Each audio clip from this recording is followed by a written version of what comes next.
I'm taking us live. He's okay. We're live. Thank you.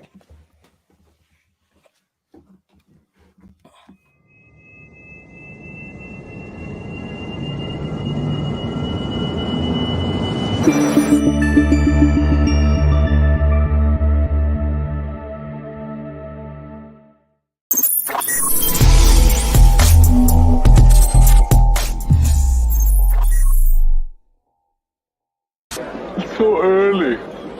You guys want to get some coffee or something? Can I get a cup of coffee? Black? Can't you see we talking? White? Even little kids in Mexico drink coffee. Well, I'm not a little kid in Mexico, okay?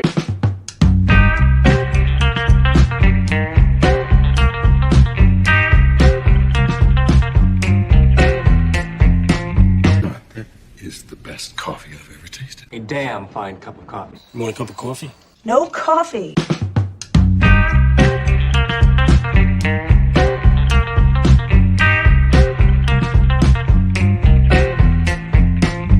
Coffee drinker, huh? Maybe we can grab some coffee? Coffee, coffee, coffee, coffee, coffee, coffee.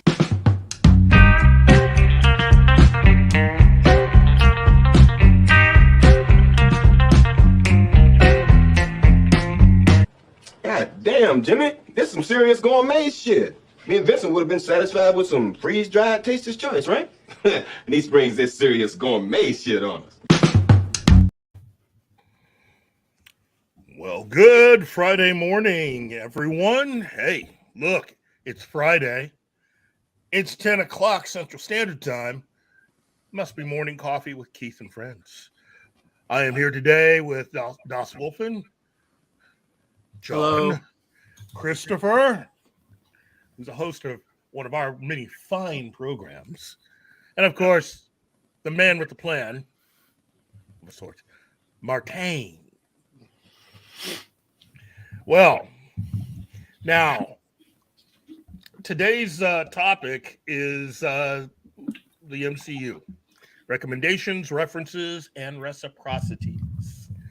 It's basically a look at how everything started with Marvel Studios and where we find ourselves right now getting ready to begin Phase 5. I thought it was a good time to be at least able to take a little time out, take a look back, and look at how excited a lot of us comic book fans were. And again, that was the initial start of all of this. They were aiming everything at comic book fans to how everything is now. Okay? So, first and foremost, let me start with John. John, my man. Yes. So, how long have you been a Marvel fan?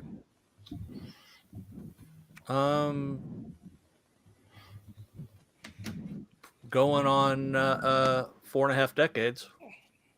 Wow.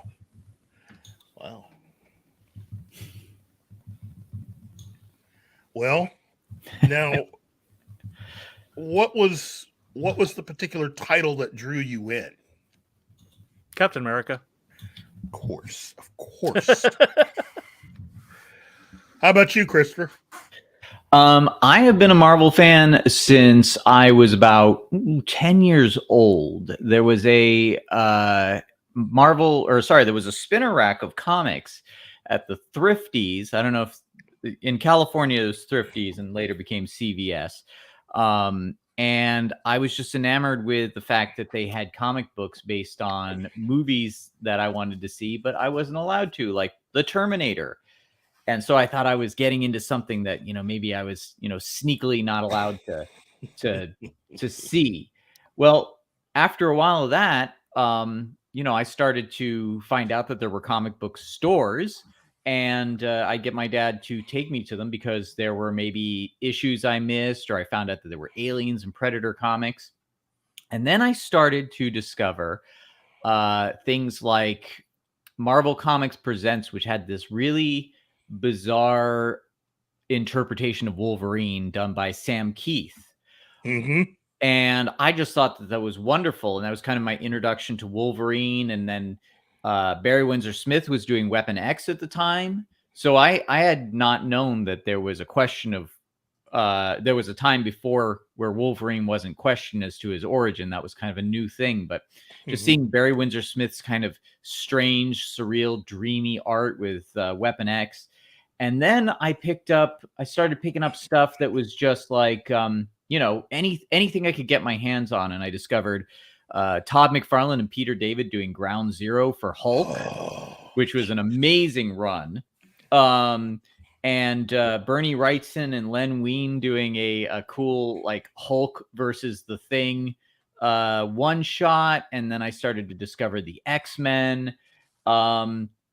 And just really kind of developed a passion for Marvel Comics. I do love DC as well, but Marvel is where my childhood lived as far as getting to know those characters. Things like the Larry Hama run of Wolverine with Mark Silvestri and Sabretooth, and when Wolverine and Jubilee were hanging out.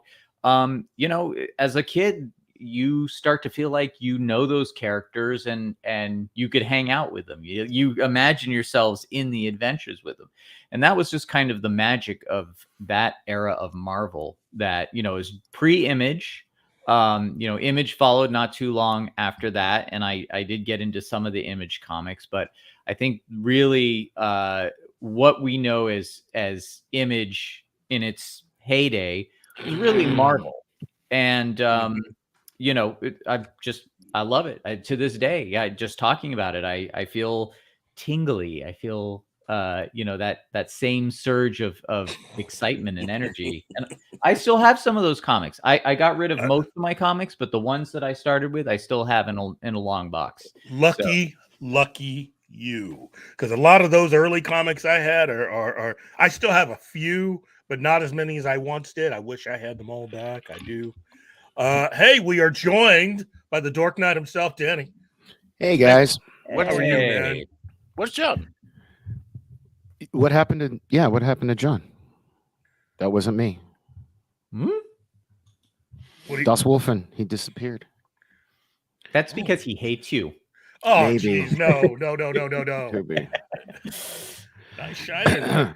Yeah, Cece finally got me with one of her chocolates, man. Oh, geez, dude. Yeah. Well, She was like, "Why haven't you shaved yet?" I was like, I don't feel like it." You know what? Let me ask you, considering what today's topic is, when and where did you first become a Marvel Comics fan? Well, my mom's in the chat, so she could probably answer that better than me. Gosh, so my first comic book I ever got was actually a Detective Comics comic from my Aunt Lisa when I had to be 6 because we were still living in Austin, Texas at a place called, literally, the name of the place was called Chevy Chase Apartments. I don't know if that guy had anything to do with those apartments, but it's real. You can Google it. It's where we lived. And I remember reading it on our patio, and it was too brutal for me at such a young, tender age. So then we moved to North Carolina. And so around 7 or 8, I started getting into Amazing Spider-Man because of Todd McFarlane. This is right around like when he was doing that run with Amazing. And my mom used to take me to this place called Daddy Jim's Comics in High Point, North Carolina. It's not there anymore. And she was, she let me get like one book.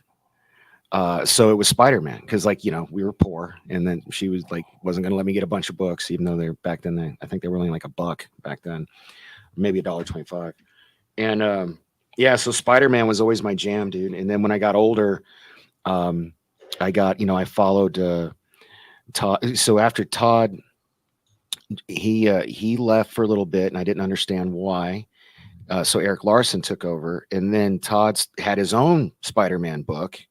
So I hopped onto that, and we were living in Thomasville at the time, and I had all my comics up on the wall. My mom let me draw, like I had one wall by the door where I actually did this I can't remember I think it was a Fantastic Four cover, but it had Spider-Man, the Gray Hulk, it had Ghost Rider and Wolverine. And that I was the new Fantastic Four. was that yeah. So I redid that cover like on my wall by my door because I was always into draw. In fact, my art teacher back then gave me shit because she was like, all you do is draw comic book stuff. You need to draw other things. You need to because I was always, and then I followed Todd into Spawn. But my first love with Marvel was Spider-Man. And it's always been, that's why I have all my Spider-Man stuff over here. I'm a huge Spider-Man fan. So, wow. That's why when that first movie with Tobey Maguire came out, I'd been dreaming of that movie my entire life. And that's why it holds such a special place in my heart. I was just I love that movie. Wow. Hey, Martin, let me ask you, my man. When did you mural. Yeah. She let me do a mural. Sorry, Mom. Anyway. When did you become a Marvel Comics fan? Well, that is a funny one. I could say I became a fan without knowing that it was Marvel's. I was a little kid, and I was a fan of those those cartoons of the 70s. You remember where Submariner and Spider-Man and Iron Man. So that was my first contact with character. That's not comic characters. That wasn't Spider-Man and His Amazing Friends, was it? Was it that one or? No. And that was not a comic. Thor and Captain No. He America. said cartoon. I thought he was talking. Yeah. My first contact with comic characters was cartoons. Okay. And then TV shows and the movies because I saw that Captain America movie in the cinemas. Wow. Yeah. I really started to read comics in the 90s, to be honest. Oh, you poor thing. Yeah, because I was in Venezuela. What can I say? That we didn't have that access. It wasn't a popular thing until late 80s. Well, okay.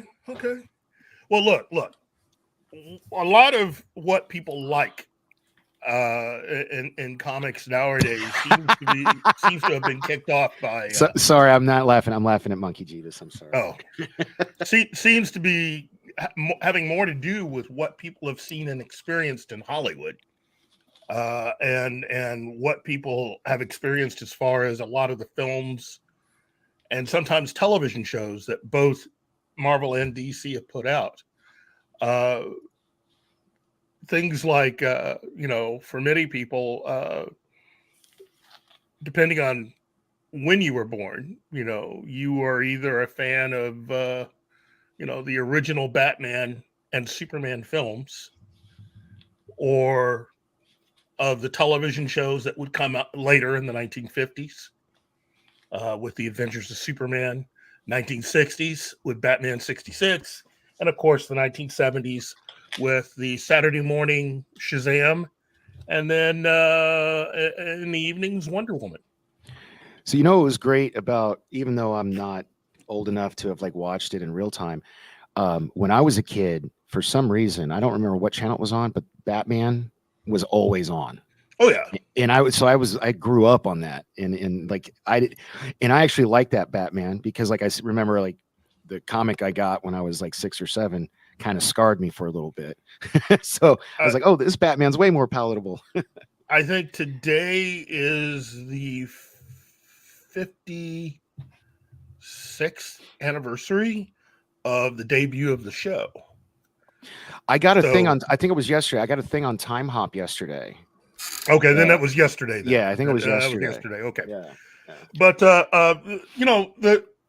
the thing about Marvel and DC. Oh, that's the same artist that did the Max for Image, right?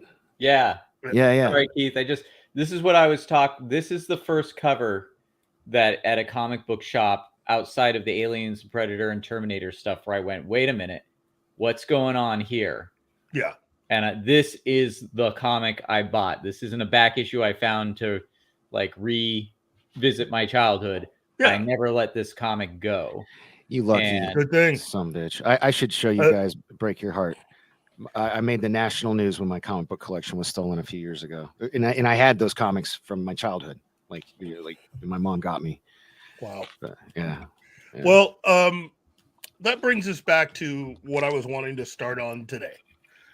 Now, all of us here in some capacity, have this encounter which became habit and a love for Marvel Comics.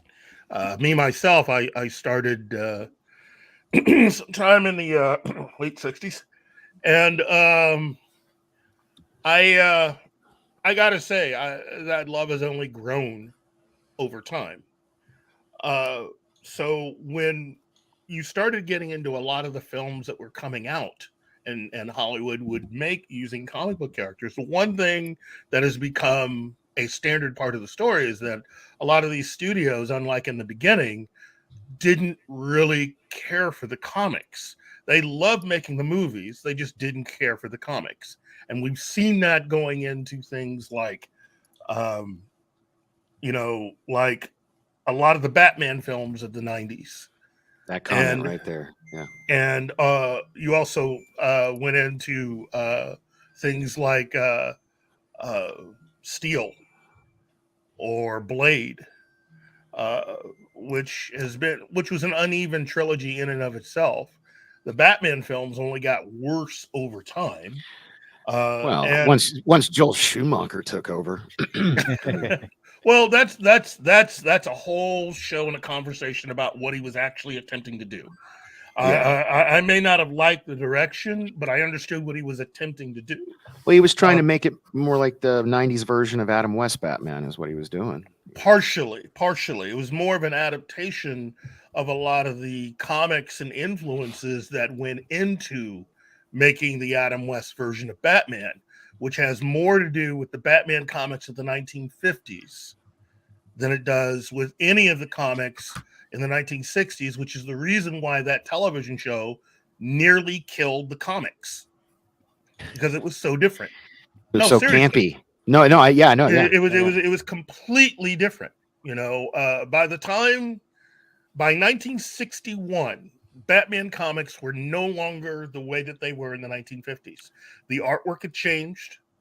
It got way more serious, got darker. Yeah, well, not darker. It was dealing with things that were going on in the 1960s, things that you were dealing with, like civil rights movement and other things. And so it was becoming a little more topical. And when the Batman television show came out, you got to understand it takes a while to get a television show developed. So the only material that they had was all the material from the previous decade that they had. So the television show is more of an homage both to the comics of the 1950s and to the two films that Batman had in the 1940s. And so, but like I said, that takes us away from what I am talking about today. So Marvel Studios really was an outgrowth of this desperate need to actually try to change how Hollywood was treating comic book films, especially. After everything that had happened with Fox and with Sony, it was time for someone to just stand up and say, we've had enough, and actually try to treat comics seriously, take them seriously, take them, their characters, their stories seriously. So, what you had was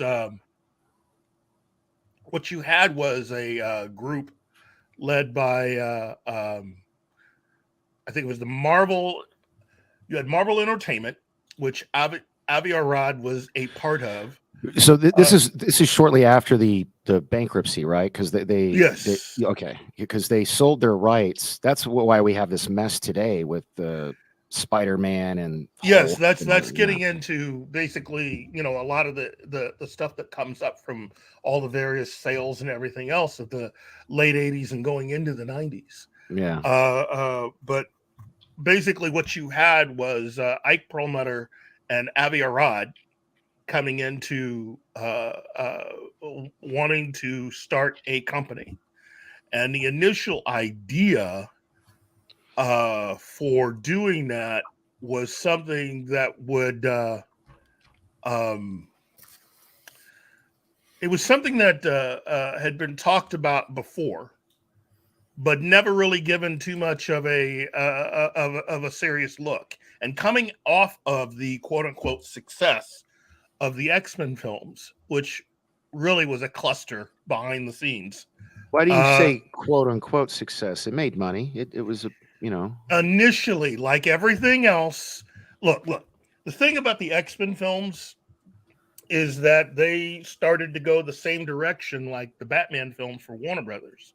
And that was because the person who was in charge of those films was not a comic book fan, even though she was actually married to the man who was considered to be the godfather of the comic book movie, Richard Donner.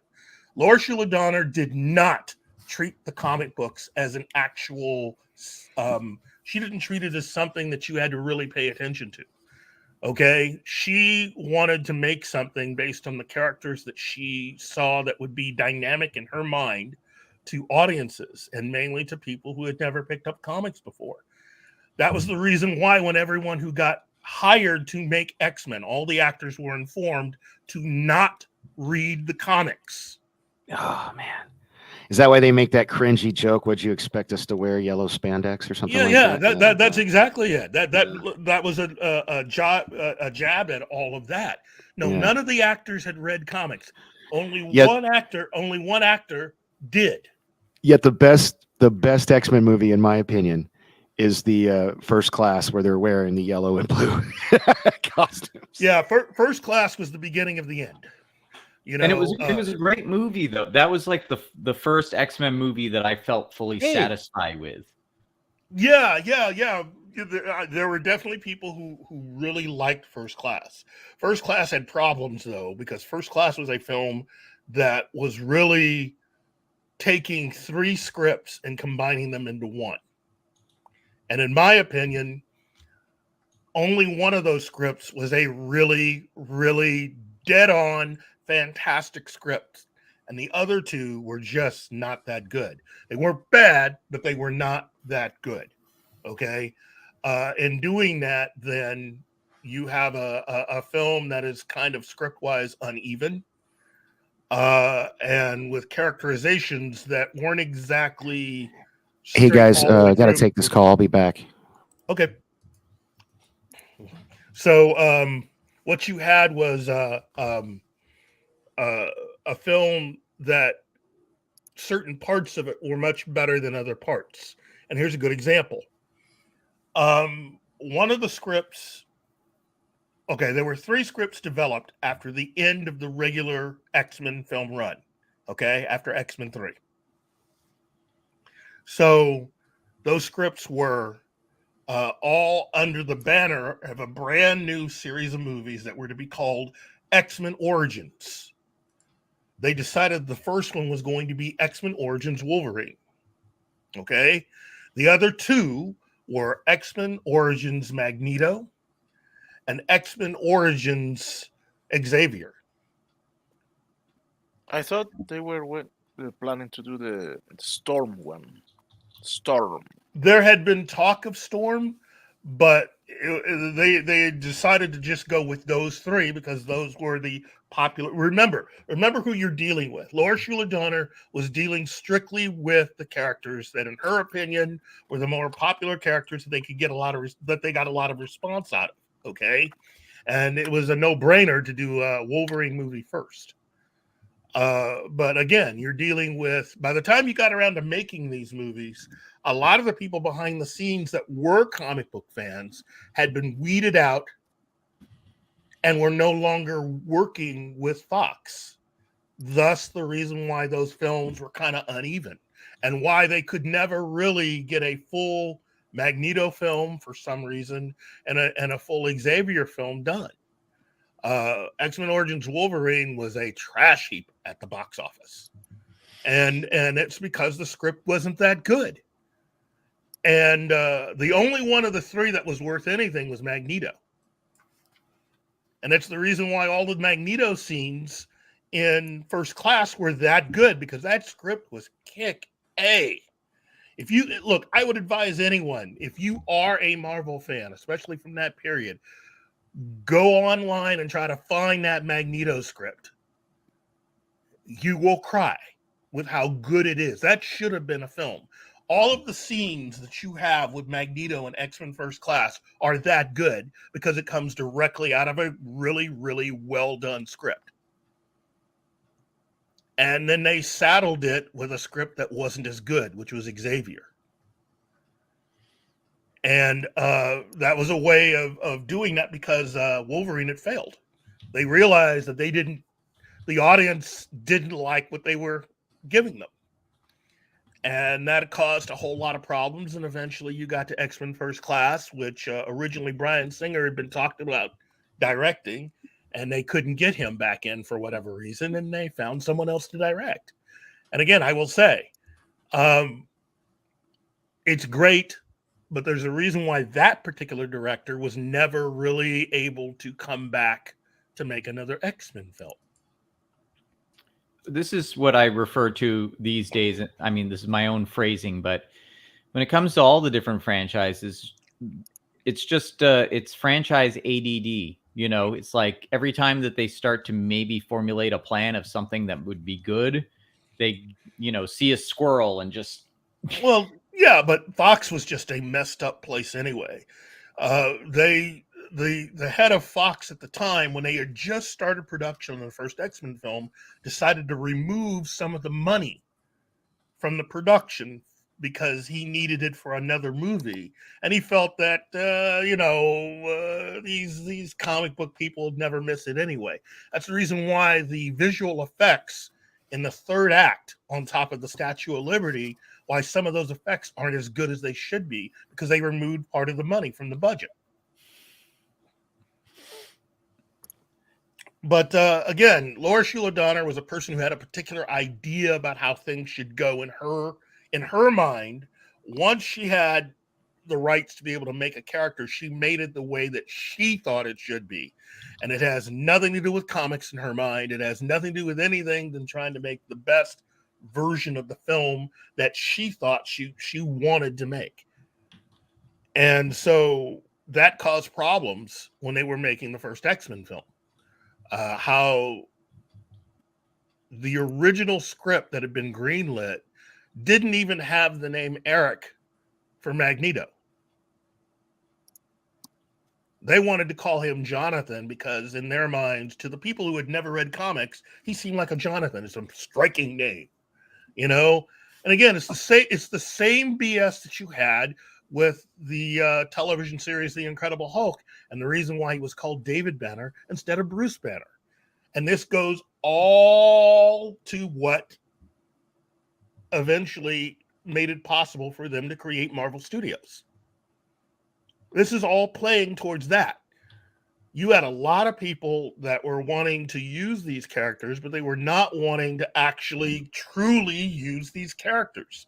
They were using them to make money, and that's all. They saw them as a means to get eyeballs, but never a real means to actually be entertaining and truly make money. So the idea of creating a studio that would be responsible for taking the IP and other properties directly related to Marvel Comics and bringing them to life in the form of film and ultimately television too, but especially in terms of film, and to do it in a way that would not only be entertaining, but first and foremost, honor the source material that they come from. So what you had was a real opportunity. And initially, they were going to try to finance the whole thing themselves. They started making individual deals with Paramount and Universal. And they decided that they didn't have enough money when they started. They needed to make. They had enough money to make one movie, and they had to decide which film they were going to make. And they had the script for The Incredible Hulk, Iron Man, and one other.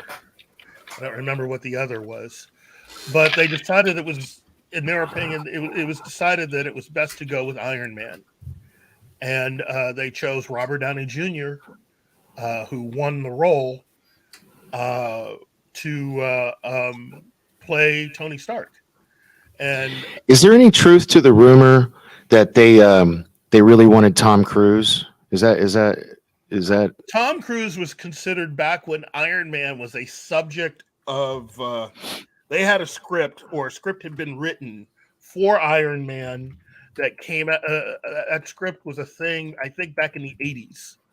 And then eventually it came back into the 90s. And I think Tom's name came up. But ultimately, that didn't happen. Yeah, if you look at some of the comics, I want to say, I could be wrong. I want to say Extremis, that series, that run, Tony Stark looks just like I'm pretty Tom sure. Cruise. I mean, I'm pretty sure know. that that was a thing. But Is he talking about my mic? Is my mic too loud, guys? Yeah, A little bit. a little bit. I think if you just But- lean away from it a bit, you should be all right.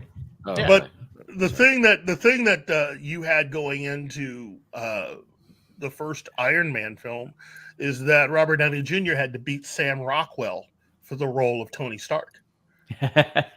And I still think Sam Rockwell also would have made a very good Tony Stark. He would have brought a slightly different flavor, and his life up to that point hadn't been as colorful as Mr. Robert Downey Jr.'s was at that point. yeah, but he made a great Hammer. He did, and Well, you know, that's there's the a reason why he got the neurosis role. to him that works though for Hammer, and I don't Yeah. think it would have worked for Tony Stark. Well, I mean, it And- depends. Okay, go ahead. And RDJ had that baggage, and that's what made him a great Yes. Tony Stark, because That's right. Tony Stark has the same issues. Yes, He has had substance abuse issues, and that's what I think that's what overall led to such a great performance by RDJ, besides the fact he's a brilliant actor. Mhm. Well, and I feel like he felt like he had to, in a way, like prove himself to get back into the good graces of Hollywood. And they got him at it, like, that guy's a genius. They got him at a bargain basement rate, really, for the first one. Well, and then by the end of it, he was like making 20 mil a movie. you know? Well, he had negotiated a really good.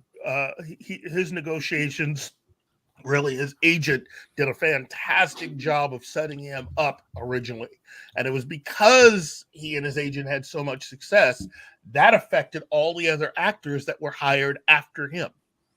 So much so that he had to threaten to leave if everybody's contracts or pay was not adjusted when they were getting ready to start on the Avengers. Isn't that the whole reason the guy that played Rhodey originally left, was because he was making more than Downey in the first movie, and they had heat over that? Is that Well, he wasn't the amount for the second movie wasn't enough. I'm not sure he wasn't. I think he was making the same as RDJ.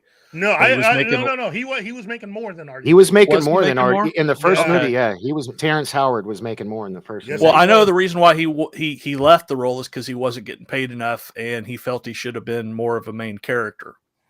Yes, If he would have waited around, he would have been more of a shit, main right? character. The irony This is in that. one of those instances where it pays to actually do your research. You know, when you're dealing with people who do not research what they're playing, of course they're going to be advised to do whatever. You know, you'll make a mistake. You'll say something. Oh, I don't believe this character's that big.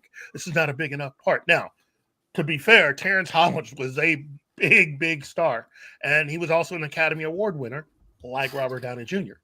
But Robert, he didn't have the baggage that Robert Downey Jr. had, plus the run-ins with the law, plus having been an ex-con. So people forget that. So you gotta understand. I did too, man. No, I didn't. Man, You didn't? No, I did. I liked him as Rhodey. I really did. I didn't. The didn't? moment he talked in the first movie, I said to my friend, "Is that going to be War Machine? What the hell?" Yeah, like You King guys know Sporkhouse that- said, next time, baby. I was like looking forward to that. Now, I was just gonna say, think about how we are talking now. Think about how, we all saw this film and we were thinking about what is to come, the stories that they're going to be. You don't get that with a lot of the stuff that you saw in Phase 4. You just don't. You're picking characters and you're picking things out. It's a lot of leftover stuff or characters that, in my opinion, were just created just to be able to launch in film for whatever reasons you want to come up with, that they were originally introduced in the comics for a short period of time in the first place. By the way, speaking of which, do you know the story of Sam Jackson and Mark Millar with the Ultimates? It's funny. It's actually pronounced Miller. But a lot of people. I know. I've just gotten used to saying it as an in joke. But so just a quick aside for that in terms of, characters, when Mark Millar did the Ultimates, they had Nick Fury look like Samuel L. Jackson to the T. Yeah. And when I looked at it, my first thought was, when that comic came out, they're gunning for a movie and they want to get Sam Jackson for this role. Later, Sam Jackson met Mark Millar, and Mark Millar's like, yeah, thanks for not suing us for using your likeness. And Sam Jackson was like, mother effer, thanks for getting me 19 movie contracts. Yeah, right. Yeah, who was that? There was a famous lawsuit. I think it was Marvel. Like they drew a girl, like a singer. Does this ring a bell to anybody? Where she Dazzler? sued?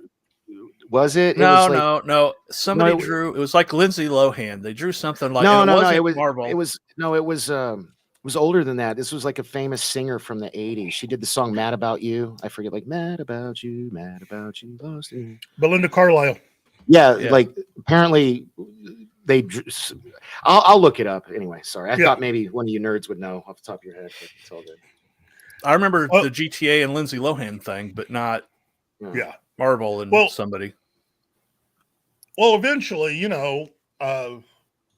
eventually Disney came along, or in this case, Bob Iger, and made a deal, bought Marvel, brought them into the family, and a lot of their money problems just disappeared. That eventually set up a whole new set of problems for them. And eventually, now, as it started out, Kevin Feige was totally on trying to keep everything going with Marvel Studios. Okay. So he was the overall architect, even though you had other people working on it. But here's the thing. When you look at the movies that they had, especially in Phase 1, almost everyone that you could name behind the scenes was in some form or fashion a fan of the material. Okay. You had, for instance, with Iron Man, look, it was hard not to be a fan of the character going into that. There was no way Kevin Feige was ever going to really mess this up. They really needed that film to be a success. Okay. And boy, was it. Oh, well, it was big, but it wasn't the big that we know the MCU to be now. I think the film ended up making around 400 million, give or take. Well, you adjust that for inflation. It's like, Well, you start adjusting everything for inflation, and everything's a little more successful than we originally talked about. Marvel really changed the definition of what a successful movie is. Yes, because suddenly these are $1 billion movies hitting every time, and now everybody expects $1 billion movie. Iron Man did 585.8 million was his total at the box office. Okay.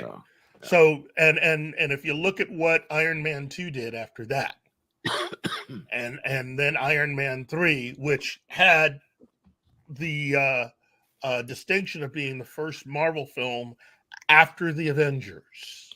Yeah, so Iron Man 2 did 623.9 million. Mm-hmm. And then Iron Man 3, God bless, did 1.2 billion. Mm-hmm. Now remember, adjust those for inflation. I ain't doing math for you guys. I'll Google search.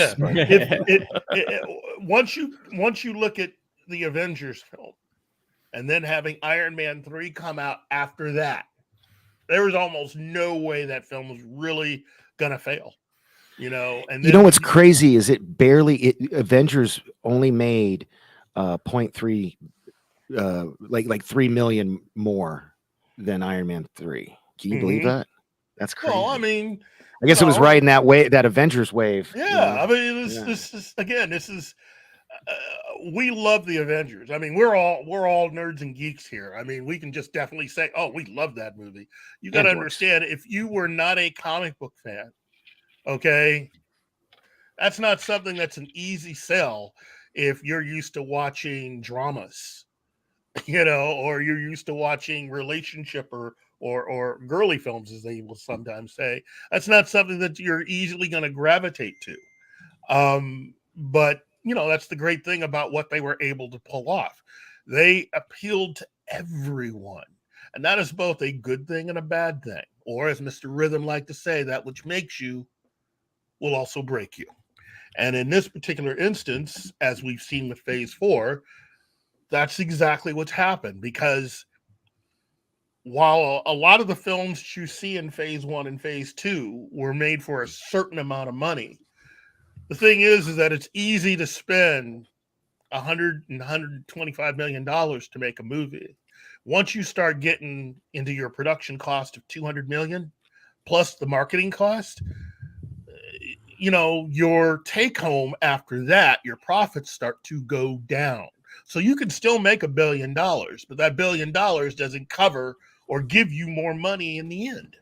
Also factor in interest, by the way. This is something people don't talk about. As soon as you take out money to start making a movie, you're accruing interest, which is the main reason why production times are getting shorter and shorter, which is making the quality of the product suffer as well. Yes. That's fascinating to me because, thanks to COVID, Austin Butler's, given a ton of interviews about this. They added a year. So he was basically, he went from a year of prep to 2 years of prep. I wonder what the interest was like. That's the interest. That's probably a Valiant Renegade question. Well, I mean, interest and other things that can be added into a movie. You got to understand, technically, if you really wanted to be honest, Bryan Singer's film Superman Returns was a huge success financially. The thing that sunk the movie was that they decided to saddle that film with all of the expenses of all the previous work that had been done before they even started work on that film. So you had to deal with kind of like Star Trek the motion picture, huh? Kind of, sort of, but this was even worse. You were dealing with paying with having to cover the cost of having paid 2 actors for their performances in a film that was never made.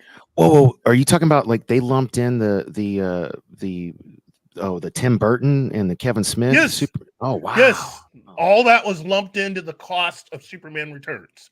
If you take all of that additional baggage out, Superman Returns not only was successful, it was profitable. This is a story I'm not familiar with, actually. They ended up paying. Let's see. Everybody remembers Tim Burton's Superman movie, okay?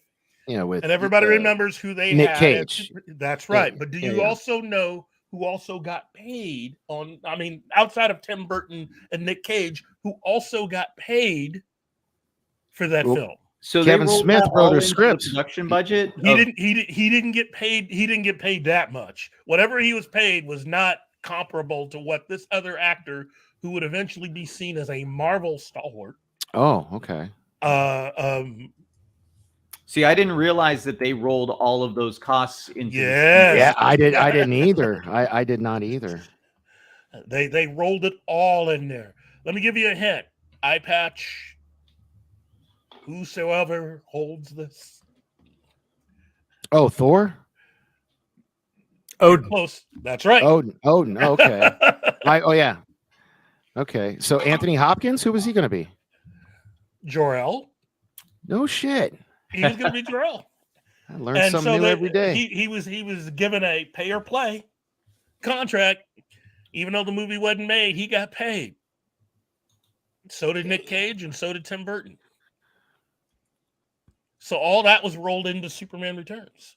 Well, that's a bummer. You know. Yeah, I know it's not a popular opinion.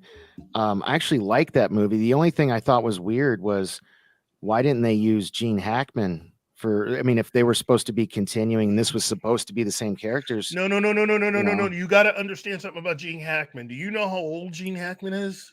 Well, now, but back like this movie was 15 years ago. It would not have worked even back then. Gene It Hackman wouldn't? was basically retiring from acting anyway. There was no way they were going to get him to come back. And it has nothing to do with money. Okay? It had nothing to do with money. He was just done. He's an older man. Well, And thanks to wanted- Kevin Spacey, that movie doesn't age well. You know, that's another... Well, I mean, again, at the time, we didn't know what we know now. You know, Yeah. it's just the fact that Warner Brothers found a way of trying to make a little extra money and pay off a few debts by just rolling a lot of the debts related to previous attempts at making Superman movies into that film.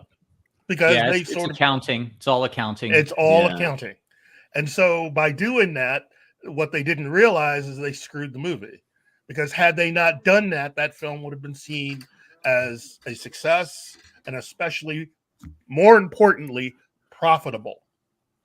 I feel like that, you know, when that movie came out, I watched it. First of all, I was bored to tears by it. You know, I felt like they didn't care.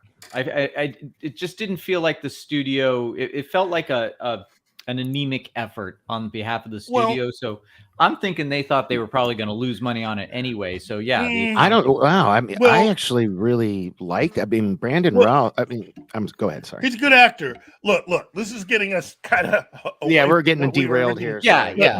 But we bring it back. Look, I would love to talk about that. So we could probably do that for an upcoming in a future episode because I'd love to sit here and talk about, especially Superman Returns, and what I like to call the original first phase of the modern day superhero films from Warner Brothers, because this current version that we just went through, in my opinion, is really phase 2. You know, it's a second attempt, and it was a little more successful, but in many ways. And again, after the Golden Globes, let me just say congratulations to Kevin Feige and everyone at Marvel Studios and the MCU for finally having an actor nominated and winning and win performance. Yeah. Okay. Just want you to know that on behalf of Warner Brothers and DC and everyone over there, you still got to win the Academy Awards. And you still got to win. Well, Heath Ledger got supporting actor, and she got supporting actress. 2. You got to win 2, and those are supporting. But DC also got themselves a main actor thing, a main acting award, best actor. Who got best actor? Oh, you have to ask. Nobody watches awards anymore. I'm surprised you guys didn't read the news. I'm a little John, stoned. you got to know this without looking it up. What are you talking about? Who got best actor for Marvel? No, for DC. Marvel's never for DC. They've never been. Oh, I thought you were talking about Marvel. Okay. No. Okay. Yeah. My brain's saying it was for Road to Perdition, right? Nope, but that's a good guess. That's nominations, not wins. Oh, okay. DC Comics has 2 Academy Awards for acting. One for Best Supporting Actor, one for Best Actor, and it was for the same character for 2 different movies.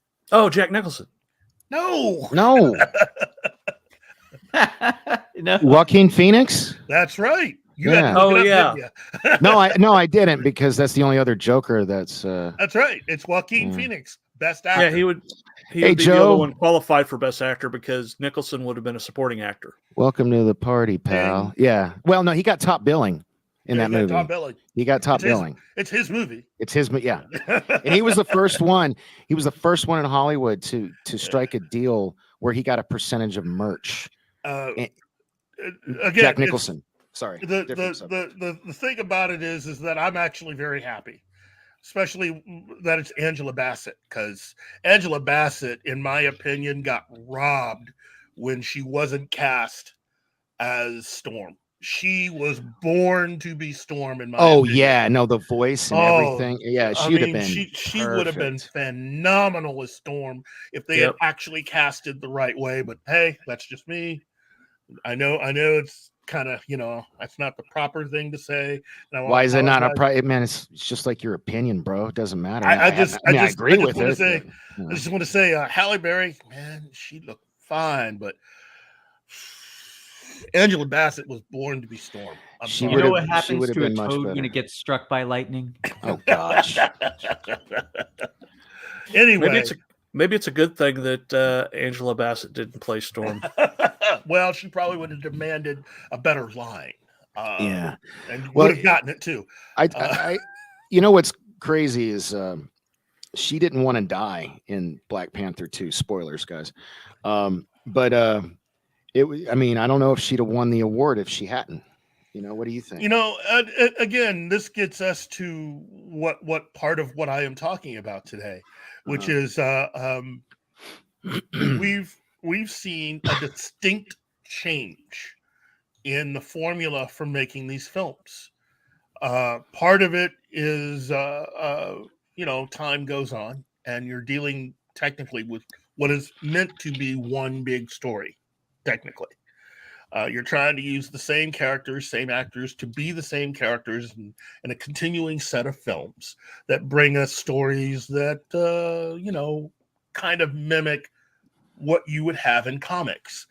The unfortunate thing is that reality is that unlike images drawn in a comic book, people age. Yeah, time marches on. That's why animation, man. Although we're getting that de-aging shit we can do now. Wow. I know, but I mean, what I was getting to is that Kevin Feige recognized this, and around the time that Phase 4 was just starting, had made a comment about it. How he admired at least what Warner's and DC had been able to do in having so many different versions of characters and actors over the years. It makes it easy in that sense to be able to have someone else come in and do something, i.e. what you were looking at with the Batman films, beginning with the 89 Batman and going on through. Well, Kevin Feige always said from day one that he saw Tony Stark like James Bond. And I don't know why they didn't take that approach instead of killing RDJ. But like, you guys remember that quote made the rounds for years. Yeah.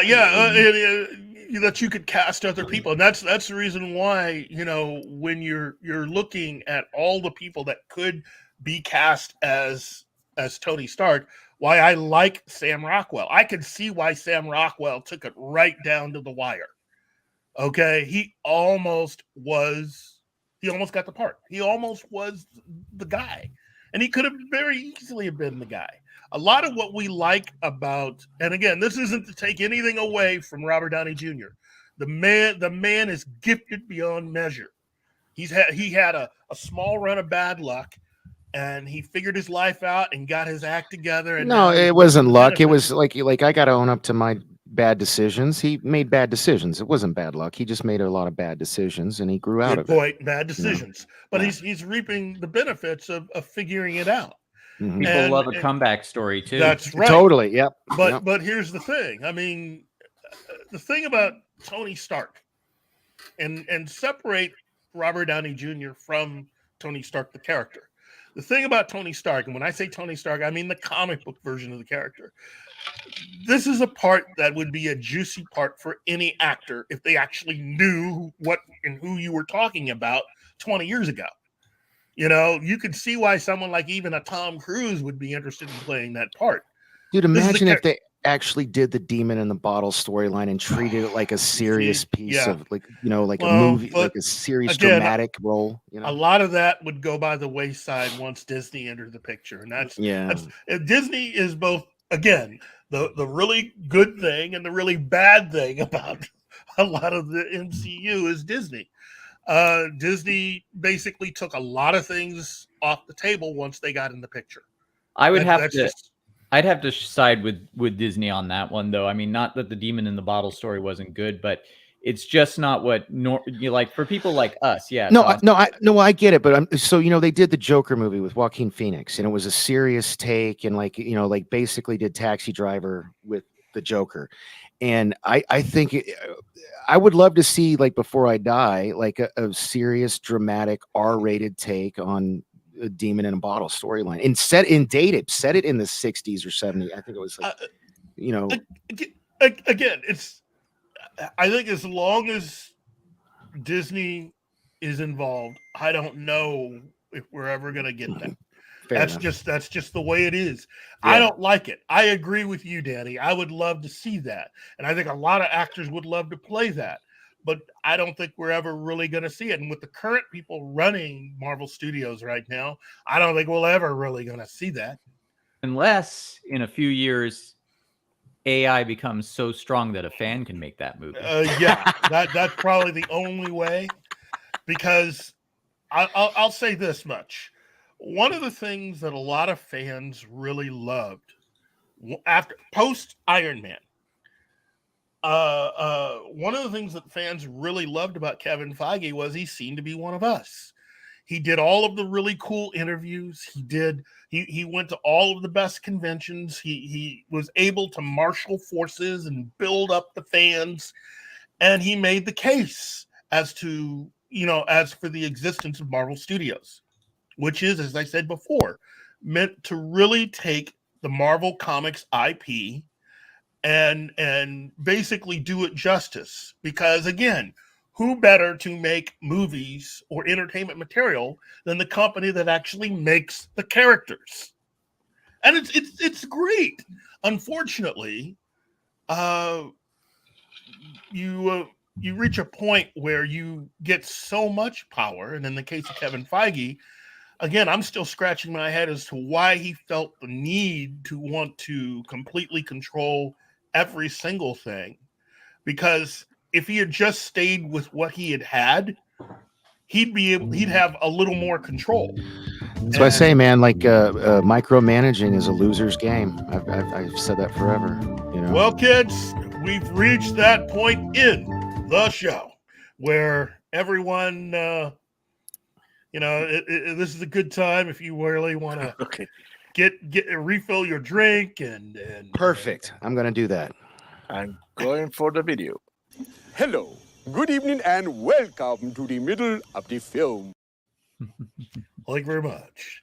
In response to the comment about the lawyers being stronger, yes, the lawyers will always be stronger, no matter how many weights I lift. Hey, did we ever acknowledge everyone in the chat? I suddenly no. Well, now that we've reached this point in the show, let me acknowledge everybody in the chat.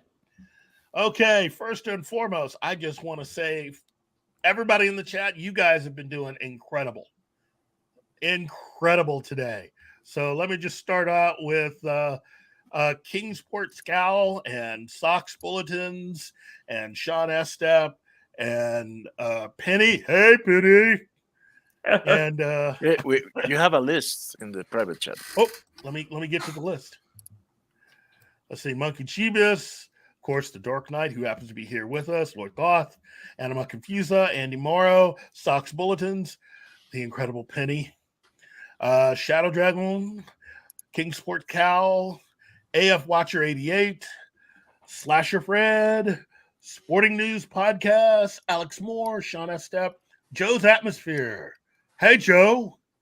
Bill Barkley, Joseph Dredd, Shanadsky, the Peter Vinkman fan site, and Fletcher Williams. Wow.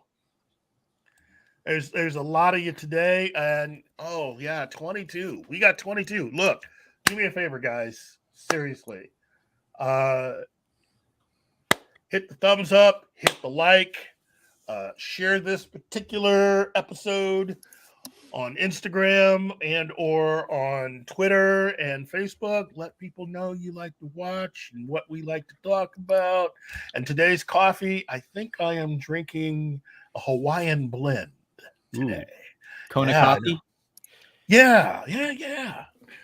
So hey, can I mention there's a great video that I just watched this morning that kind of ties into what we're talking about in the direction that Marvel is going, because it's happening at DC too. Yes. And it's the podcast of the Lotus Eaters. They did a video today called Everything You Love is Queer Now. The thumbnail is the pride flag with Nightwing, and it says "How Leftists Pervert Art."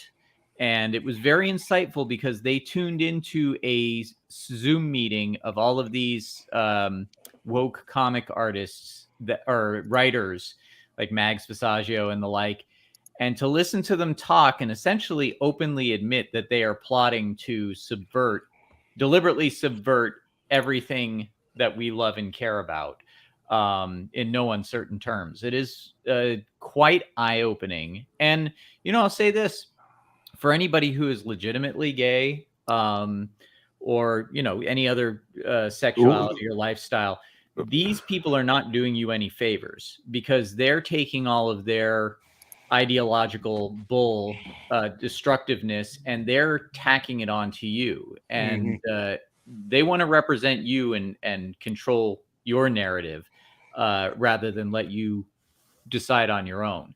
So it's a very insightful video, and it does kind of lead us, to where things like Marvel and DC are going at the moment. So just to recommend before I forget. Well, and that brings me to a lot of the disappointment I've had with Marvel Studios and the direction of the MCU. Look, I am all for diverse voices, diverse points of view. That's really what DC and Marvel were always about. Okay. What I think has become pretty obvious, though, is that a lot of these people started out talking about how they wanted to give a differing point of view, allow different people with different backgrounds and different ethnic and different cultural points of view an opportunity to see themselves on screen. The unfortunate thing is that over the last 5 to everybody in the chat's giving me shit. I'm just wearing the glasses because everybody keeps No. bringing up the shiner. She's not talking about your glasses. Well, the other two were. As far as the haircut goes, I just haven't. You're rocking it. You look like straight out of Top Gun. But the thing that I've noticed personally is that a lot of characters of color, especially people that kind of look like me, have not been given their due over the last 5 to 10 years. That we've been seeing a lot of this stuff, and I'm looking directly at those particular people who are very loud and vocal, as far as Victoria Alonso and others, especially Nate Moore. I have a question. Did you see what Nate Moore? Oh, yeah, go ahead. Oh, I was just going to say, so, not trying to steer the conversation to AI because even I feel like I'm burning out the subject here, but there's a post from a Facebook group called Afrofuturism. And I'll try and summarize it and see what you think of this. Essentially, the person posting on Afrofuturism said he was excited about AI because suddenly he, as a non-artist, was able to start generating images that showed a futuristic society in movie form, populated by Black people, and he showed some images of it, and it was very beautiful. It's space suits, cybernetic enhancements, all the stuff that we love. And he said, this is an opportunity for me to finally see a version of the future in sci-fi that I've never seen before. And I'm wondering, how do you respond to somebody making a comment like that? Well, to someone making a comment, depending on your age, I can totally understand why you would feel that way. But for anyone, if that comment had actually been made by someone that was in the business, my thing would be, what the hell are you talking about? Seriously. There are a lot of science fiction authors, people of color, that have been rocking that genre for years. And all of these people in Hollywood that say they want to do certain things haven't really gotten off their butts to do it. I'm still waiting for some of these. Look, I'm still waiting for Marvel to go ahead and greenlight a Blue Marvel movie. If you want to see a Black Superman, wouldn't it have been really kind of cool if Marvel had done it first? Oh, wait a minute. They have years ago in comics. Look, if you can go ahead and greenlight other comic characters who have not sold that well, who were not that successful in comics, you should at least be able to greenlight a Blue Marvel film, and they haven't. And I'm still waiting for an explanation. And I'm looking right at Nate Moore. Come on, bro. Come on. Well, that's what I was going to bring up. Nate Moore says he wanted to do Blue Marvel. And I'm like, Nate Moore wants to do Blue Marvel. The guy that doesn't want any comic fans in the writer's room. That's right. Wants to do Blue Marvel. Yes. That's going to crap out. That's rich.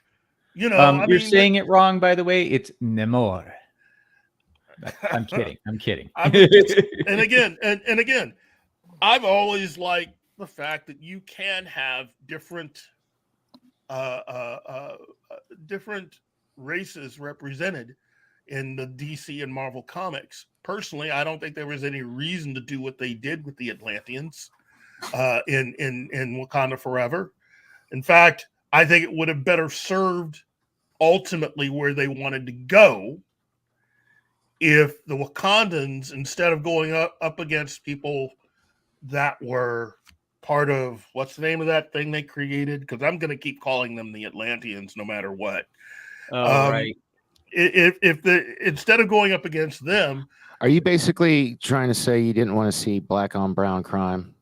Is that what's going on here? Well, this is something that really stuck out for me because I grew up in California where, you know, it was well known that there were black gangs and Mexican gangs that were supremely racist towards each other and hated each other.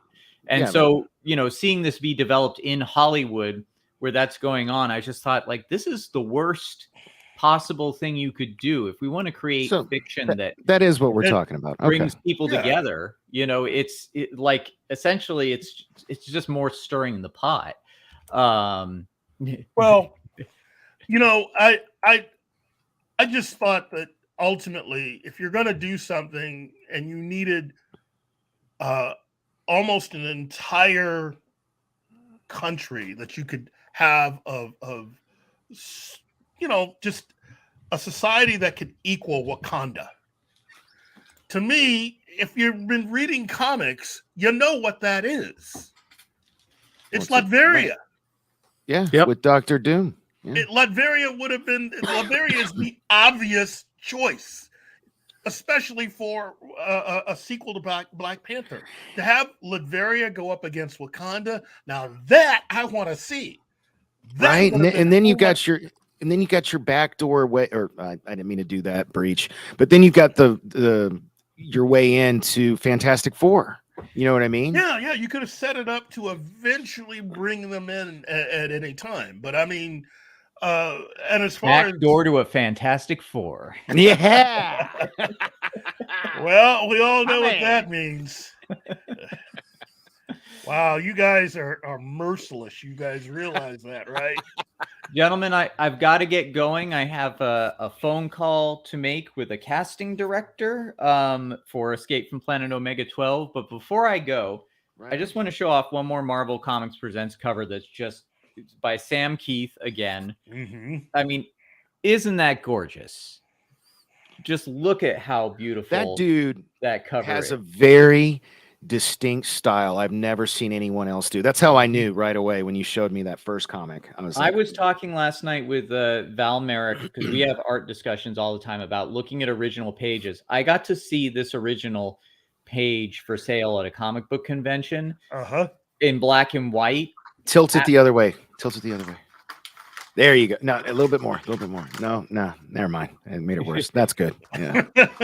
I'm just trying to check out that ass. I'm sorry. Those Wolverine's like,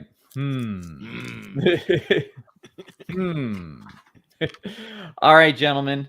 Will you have a wonderful weekend and wish me luck in all of my endeavors? I'm gonna have a lot of news soon. Some good, some hopefully not bad. But good luck on your endeavors. And as a fellow cat man, I actually mean that. So yeah, good luck, Christopher. Yeah. Appreciate it. And to Joe's Atmosphere, I acknowledge you. All right. Peace out, gentlemen. Take care. Peace out. You know what's funny is why do you have underpants with a Swiss flag on them? Swiss? Those aren't Swiss. Those are, they're from the Red Cross. They're defective. Anyway, me safe house, A2 safe house. I'm gonna check the back door. I didn't know that was a backdoor thing. That's funny.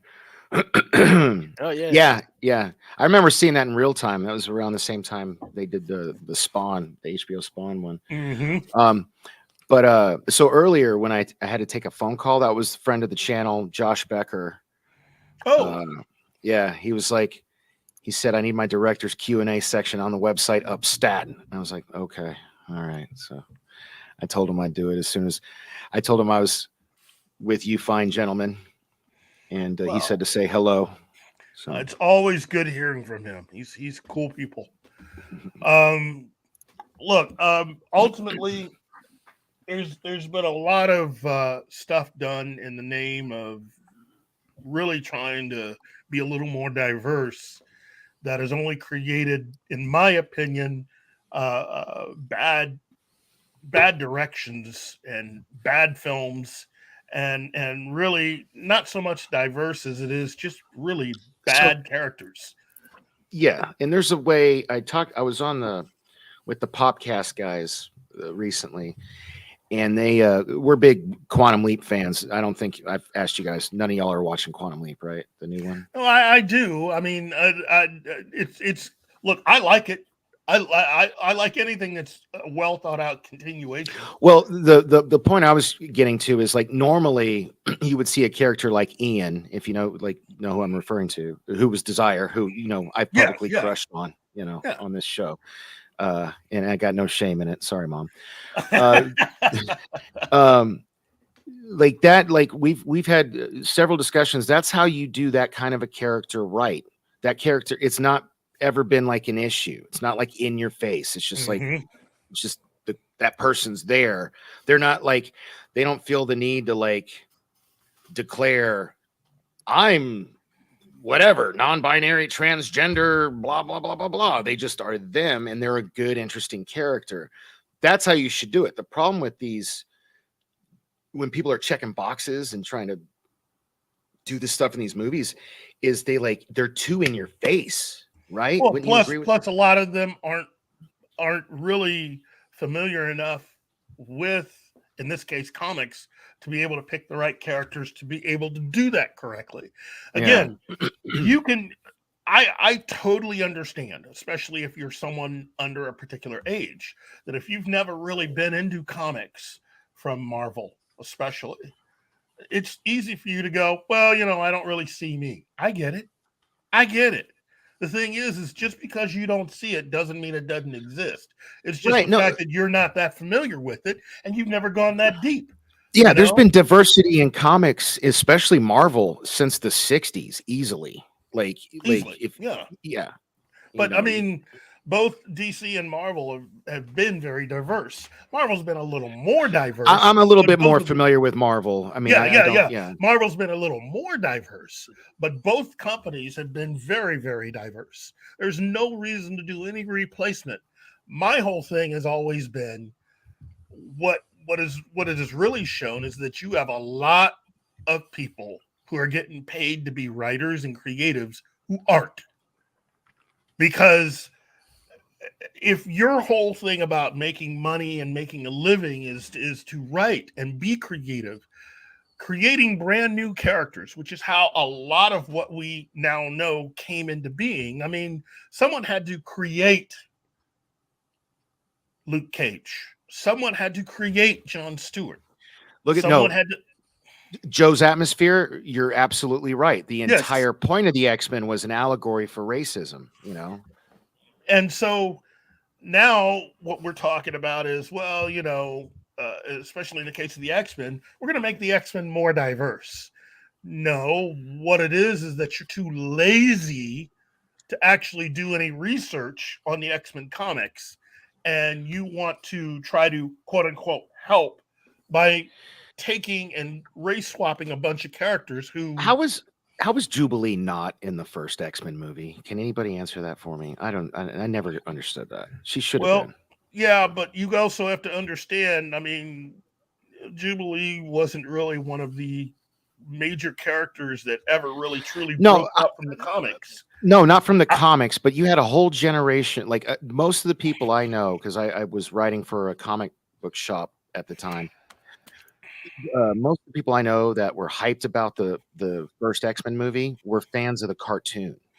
Well, that's what I'm saying. See, this gets into that whole thing that I think it's really something that's really happened more with DC than Marvel. But Hollywood has had an unnatural influence on comics and a lot of comic related material almost since the beginning. More so with DC than Marvel.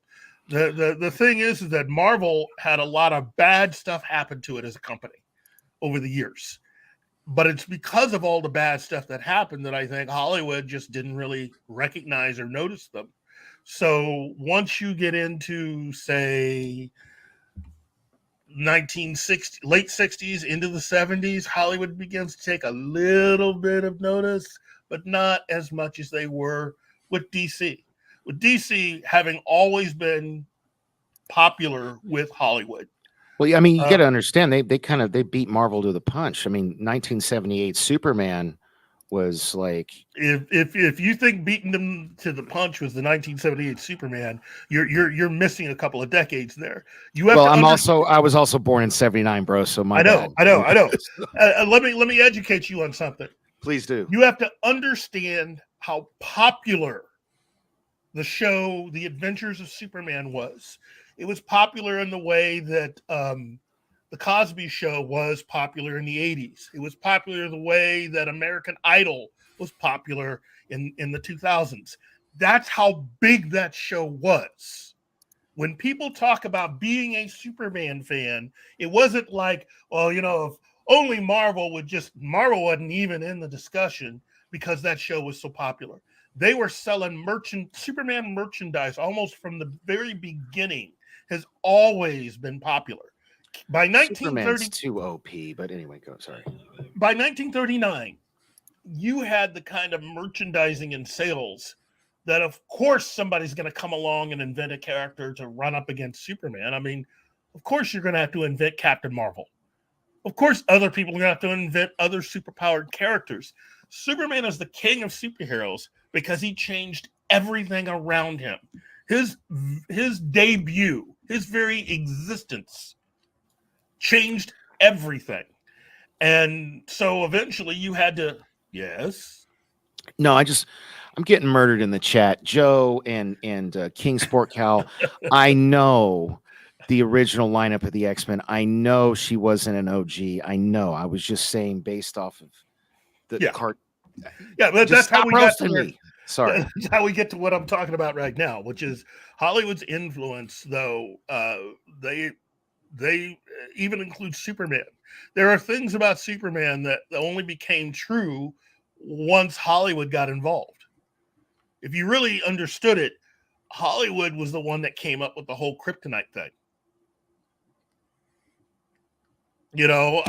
Prior to that, there was no kryptonite. No, but he was still magic was his original Achilles heel was magic. Magic was one of those things, but it also his power set wasn't the way that it was after Hollywood became involved. Once you got into both I know this isn't the topic of discussion, but like what did Hollywood add? Did they add flying? Because I know he could leap tall buildings in a scene. Yeah, flying became a thing once you had animation. Again, Hollywood had an unnatural input into a lot of what DC became. And that's part of the reason why Hollywood was so big on DC Comics and all of its characters, especially Superman. Superman was a cash cow. A lot of people didn't think Superman was going to work. And so you had, 3 Superman films, with the third one being used as a backdoor pilot to the television series. So what films? Because there were The Quest for Peace was the fourth one. Or are you talking about older? I'm talking about look. There were Superman movies before. I thought you were talking about a TV show. Yeah. There were a lot of there was 3 Superman films and 2 Batman films. What? Yeah, Adam West is not the first Batman. He's number 3. If we were talking James Bond, that would be like people saying that. That would be like people saying that's got to be public wasn't domain. Pierce Brosnan the first Bond? Can we do a watch along, or can you send me the links? Like that's got to be public domain. Like, Yeah, it's all public. Yeah. You can watch. We should totally do that. You can watch Shazam. You can watch Captain America. You can. I want to watch these Superman movies you're talking about. It's public domain. You can go to YouTube and find them. Oh wow! But the third Superman film was the one that was used as a backdoor pilot to the television series. And so when the television series premiered, open your back door, baby. Sorry, since you didn't play that. Oh man, you know what? That's my fault. That is on me. That is totally my fault. I mean, you said it, so I did say it. Yeah, I'm not going to deny it. You should be able to say backdoor in that context without meaning the other back door. Yeah, but it's a thing. It's a thing. It's a running gag. Open your back door, baby. Loosen your hinges, I'll show you my key. It's a Gary thing. That's what I keep pointing out. That's why when I run a show, I don't acknowledge it because It's I'm still not Gary. Well, yeah, but wow, man, the disrespect. Do you hear this guy? This is Gary's channel. This is pop culture minefield. It's a pop. Wow. I think it would depend of the host. If the host wants to acknowledge. If you don't want to, don't do it. Yeah, it's whatever you're comfortable with. I try to have fun. You woke ass pussies, whatever. Oh my god, you're all sensitive little babies. Yeah. But to get us back to the whole thing about Marvel is this. When you look at Phase 1, everybody has their. It's hard to get someone to really say, I like this one movie more than the entire Phase 1. I mean, to me, Phase 1 works as an entire thing. From Iron Man, Incredible Hulk, Iron Man 2, Thor, Captain America, the First Avenger, and the Avengers. That all works. Yeah. And 100% agree. And so to me, you go into Phase 2 and it's just like, wow, it's still fun. Even look, I know that there are some people out there that do not like Age of Ultron. I like it. I don't think it's the best, but I like it. Iron Man 2 is pretty bad, but I like Iron Man 2. So here's the thing, though. I hate to liken everything to wrestling, but it just kind of makes sense. This is how my brain works. But that Phase 1, they were hungry. They were trying to prove themselves. You know what I mean? And that's why it's the best. Yeah. Now, and that's why Phase 4 is the worst, because by Phase 4, they got complacent. You know what I mean? Well, they take for granted we're going to make $1 billion every movie, and then when it doesn't happen, now they're shuffling, and hopefully, they'll get hungry again. There's a reason why Victoria Alonso is not running things in phases 1, 2, and 3. By Phase 4, she had managed to be in a position to be able to do stuff, and part of that is because Kevin Feige is distracted doing other things, trying to run television, trying to run animation, trying to run everything but what he originally started with. Too much. He's like, micromanaging is a loser's game. That's right. You got to delegate, man. Say it again. You got to delegate. No, before that, micromanaging. Oh, micromanaging is a loser's game. Preach it. Yeah. Because, look, you can find some success, but ultimately it's a loser's game, especially when you want to take on more and more and more. And again, I know this is a controversial thing to say, but I'm going to say it.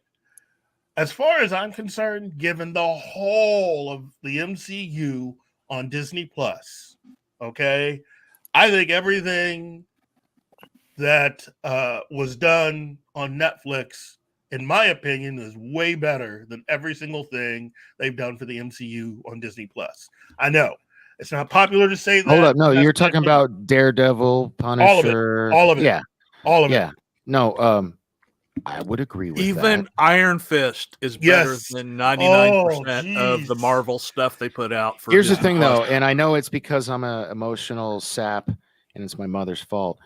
The only exception is WandaVision. That show's a goddamn masterpiece. I don't care what anybody says. I will die on Well, that hill. I mean, when you look at the whole, when you're taking everything as not individually, but as a whole. No, it's basically a movie. It's like a 3-hour movie. Like that's how you. It's the thing is that when you look at all of the stuff that was presented on Netflix, it all makes sense.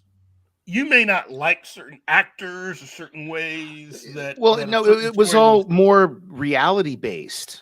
I think it felt really, more real. But that's really all of Marvel. Okay, the difference is that once again, as I keep saying, once Disney really got involved, things are going to start to change. You think Thor: The God of Thunder is more relatable than a blind kid who grew up in Hell's Kitchen and became a lawyer? Because I mean it's all made to be a little more realistic as far as your character lives and their issues. See, it's not so much the fact that the plot has you in a boat about to go over the waterfall.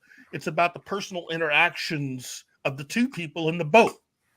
Marvel focuses in on the strength of the relationship or whatever is bothering the two of them. All the stuff that the CW is completely wrong because they turned it into soap opera. But it's about really it's about finding an audience that can really get into the heart of what these two people have. So it heightens everything once you add to the fact that this boat is about to go over the fall versus just having something where, we're about to go over the falls and you don't really care too much about the two characters. Yeah. So Netflix was really good at all of that. Yeah. And a lot of it. Why do you think that's controversial? I actually think more people I know I feel got that way. hammered. I got hammered for that. I said that during one of the another show that I was on, and I got hammered for that point of view. And I just said, look, I can't apologize for it. It's how I feel. Well, you're in a safe space here, man. You're in a safe thank space. you. It's just that, again, it's not that I hate every single thing that MCU's done on Disney Plus. I'm just saying that if you were to compare what Netflix has done and what Disney Plus has done, everything that was on Netflix that was Marvel is just better. Yeah, no, critically acclaimed, better writing, better characterizations. Better, yeah, like no, I 100% agree with you. Did you ever watch the? I never watched. Was it called Miss Marvel? Was it called Miss Marvel or? Yeah, Ms. Marvel. Yeah, I never watched that. Did you guys watch that? I eventually did watch it because I know someone that whose opinion I highly value told me to. Are you a politician? Yes or no? Just say yes or no. Yeah, I did. I said I watched it mainly because. Should I watch it or not? Yeah, it's fun. It's fun. I should? Okay. Yeah. All right. Look, I value your opinion. I've been watching other stuff you've recommended, and you are way better at that than John is. John's recommendations are fucking terrible. They are. I'm sorry, bro. They are. Moonfall? Really? It's fucking terrible. Wait. I gotta. In his defense, he acknowledged it's not a good movie. He says he loves it. It's different. Yeah, I didn't say it was good. I just said I loved it. let me at least say this to get us back on track. To keep us back on track. I will say you need that little picture Monkey Jeebus did where he made me the face of Thomas the Train derailed. I will say this: Ms. Marvel is the kind of show that even without all of this other stuff, I could have seen on Disney 10 years ago, 15 years ago. It is a perfect show for the Disney brand. Okay. Ms. Marvel is? Yes. Okay. It is that if for nothing else, if Marvel had just done one thing instead of the whole MCU and all the movies, if they had just made that one show, Ms. Marvel is it. It is perfect for Disney, or should I say Really? Disney Plus? Yes, it is. Well, perfect. so the one. Let me get this straight. This is how I make the joke. Instead of my finger, my thumb is on the pulse, which means I'm feeling my own pulse. That's the one show I haven't watched. And you're saying it's the best one? It is. It is the best for the Disney Plus service because it's a very Disney show. That one, look, that one has Disney's fingerprints all over it, and it Well, does that make it better or not? I mean, I'm confused. So you're just saying a very it's well good. written show. It is very well written. Look. So you liked it better than WandaVision? I thought WandaVision was good, but ultimately disappointing in the end because once you got to the conclusion and once you found out what the real problem was, it doesn't make any sense, in my opinion, to because I look at the whole of characters. Okay, again, I started out with comics. You ultimately have to bring everything together and see it as a whole. You have to be able to see these characters as a whole and not as just, okay, they're in this one story over here and they're in this. If you're going to try to bring together and make it like real life in a sense, to connect everything, what they've done with Wanda is just, it's not good. What do you mean, man? Like, it makes total sense to me. Like, no, they show the unraveling of her brain. She becomes a villain. Yes. You know, and like, I don't know. I mean, but it tracked for me. Here's the thing, though.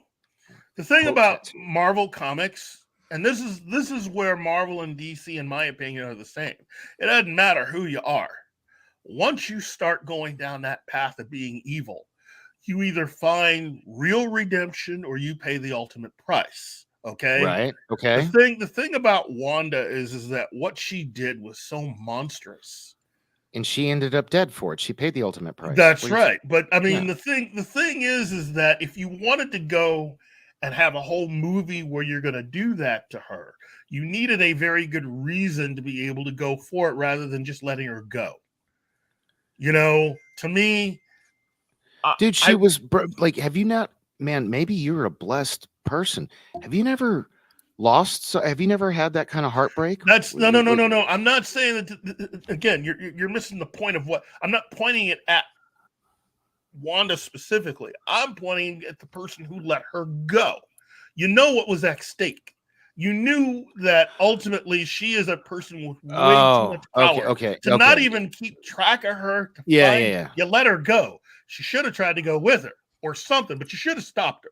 Yeah. Being someone who is a trained agent, which is what they say she originally was. You know, there's just a lot of stuff with that doesn't track. And ultimately, if we're gonna go with the best possible characters that have presented for Marvel up to this point, the MCU version of the Punisher and Daredevil never would have let her go. They never would have let her go. Yeah, they probably both would have been killed, but they never would have let her go. You know, this is what it is. Well, no, Joe, they did not hang her out to dry. You know, she did you not read House of M, bro? Do I need to send it to you? I can send you a link. Do you like Wanda's not always been like she's not a good guy, man.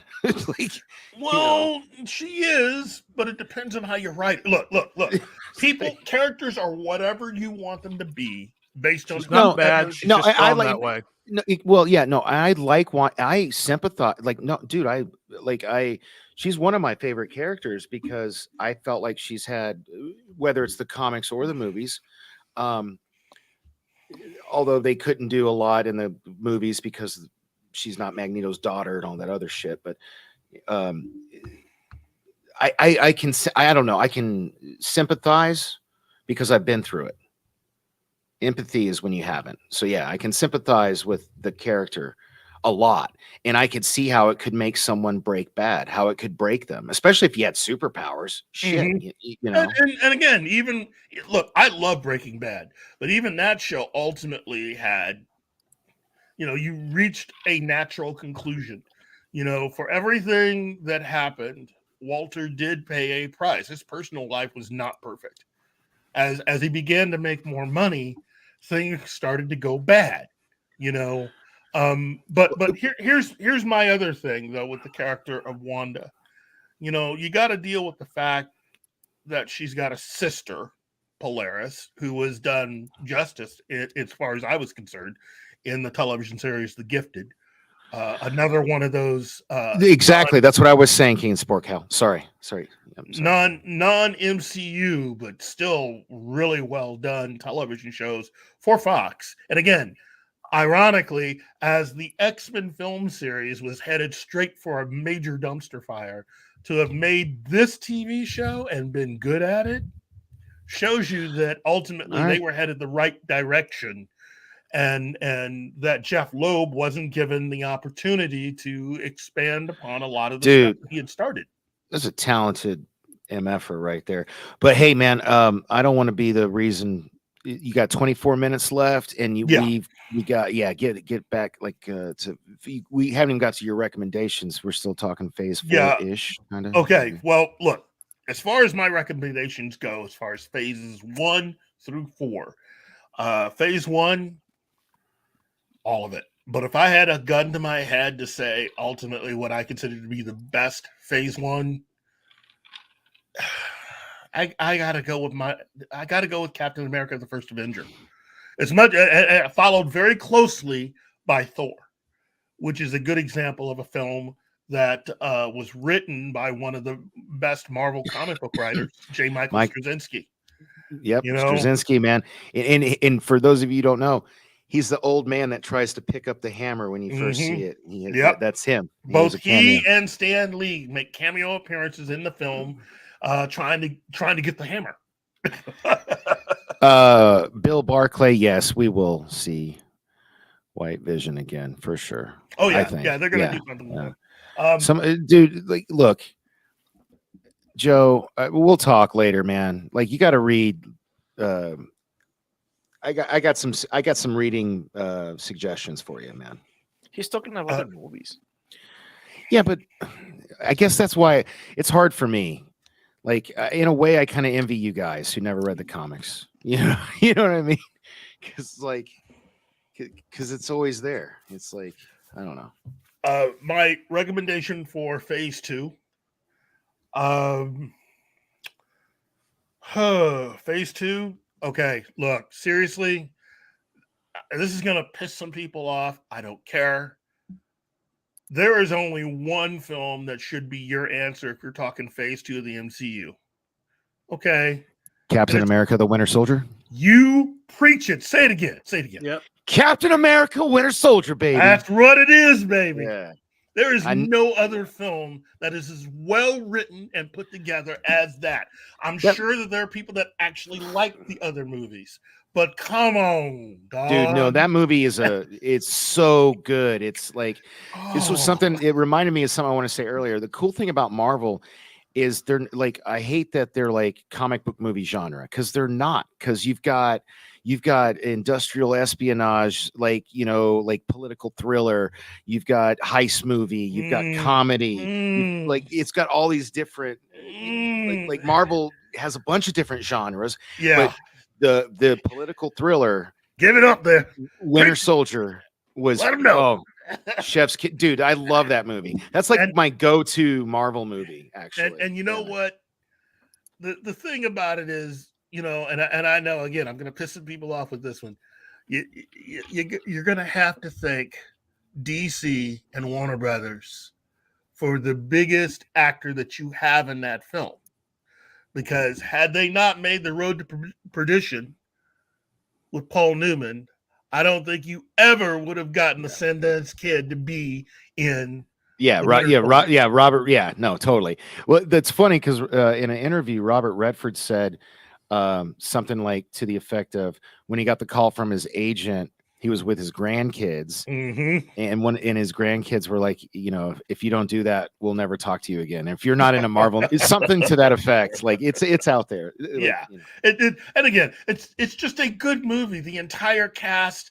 I mean, come on, you get to see at least the introduction into the MCU of oh geez, just the return of Bucky. Dude, it's a great. But if there's one scene that is still one of the top 3 scenes ever in the history, really, of the MCU, it's the elevator scene of Winter Soldier. You cannot do better than dude. that. Yes. Before we begin, does anybody get off? I mean, everybody can quote it. In fact, as far as I'm concerned, it's one of the top scenes of any movie. Oh yeah, dude. Of this half of the decade. And then when he's done, and he like, boom, pow. It's like, oh man. I mean, come on, dogs. Yeah. I love it, man. We were on the same wavelength. That was so cool. Yeah. Phase 3. I gotta say, for me, Phase 3 is definitely in Infinity War. I loved Endgame, but Infinity War. Infinity Wars. Yeah, go ahead. Infinity War's a better movie, but Endgame had more feels for me. Yes, it did. Yes, So it did. here's an analogy I've made. Tell me if you guys agree or disagree. Infinity War is like Empire. Endgame is like Return. You know what I mean? It's like, except that Return was good. Return of Jedi. No. Empire Strikes Back and Return of the Jedi. Oh, are you casting shade on Endgame? He doesn't like Endgame. Okay. I'm with about Endgame. I'm just saying I like the same opinion Infinity that- War better. Like we can all agree, like between Dude, Jedi. Wait. Okay, sorry. Let me defend myself. I'm with the same opinion of Das Wolfen. It's not a very good movie, but it. I didn't say it wasn't very good. I just said it wasn't as good as Okay. Well, as Infinity War. And I think we're all agreeing. It touched the right feeling. Yeah. Endgame had a thing I've been waiting to see in live action since they announced the MCU. And since the first phase, they finally paid off for me. Which is? And that was Cap wielding Mjolnir. Oh, geez. Yeah, dude. Ever since the comic books, Dude. I was like, yeah, that's... To still, sorry, Mom, cover your ears. This is a Kevin Smithism. That made me come all over the face, neck, and chest. That was just fucking, I loved it. That was so good. It was so good. I loved it. Now, about that scene, I don't know what I like more, that he did it or that everybody was unfazed while he did it. No, because Thor was like it was like he well Thor, but all the other fighters were they were too busy fighting. I can see that, Shanotsky. I can see that. I'm sorry, and everybody comes in. He's standing up front. He catches Mjolnir and goes, "Avengers, assemble!" Oh, jeez, you're just hitting it. Whew. I still get tears in my eyes in those points. For me, when it watching was, Endgame. For me, it was hearing Falcon just say "on your left." Yeah, out of nowhere, on your left. On your left. Now, I'm gonna be a little more corny. To me, the thing that makes the movie is Tony realizing that his dad really loved him. Yeah, that was good too. Yeah, but here's the thing: the reason I was making the correlation I was making, or the analogy with Star Wars, is if you look at Infinity War, it really does. It ends on a bummer, just like The Empire Strikes Back. Yes, and because of that. Yeah. The anticipation to see what comes next is higher. That cliffhanger, like it added more weight to everything you had watched before it. You know what I mean? So it almost wasn't fair for Endgame to live up to that, especially with I don't know how you guys feel. I'm still kind of back and forth on this whole blip this whole 5-year thing. Yeah, thank you, Wolverine. Wow, yeah. See, I kind of agree, but at the same time, I understand the story side of it, and I get it. But again, considering, let me at least get to the last thing here. Phase 4. yes. Do we have got to talk 15 about minutes. Phase 4? Yeah, I mean, no, we do, and I'm looking forward to this part. And okay, it's Spider-Man. It's Yeah, Spider-Man. yeah. That's it. I can't think of anything else in Phase 4 that's worth. Yeah, here's the thing: other people have been arguing. I would like doesn't count. Or go ahead. Because because it's Sony and not Marvel. That's with like a lot of other say that on shows have been purpose. saying that. Yeah. I say that on purpose. Yeah. Well, I don't think that's fair because I mean it's clearly tied into the MCU. Sure, it's Sony, but I would like to throw out there the holiday special. Holiday special was good. No, I like that. Yeah. But Spider-Man was undeniably the best thing. I mean, the best movie. Yeah. Yeah. Yeah. It's look, I just to me, and I've been arguing this for quite a while, which is how do you go through having phases 1 through 3?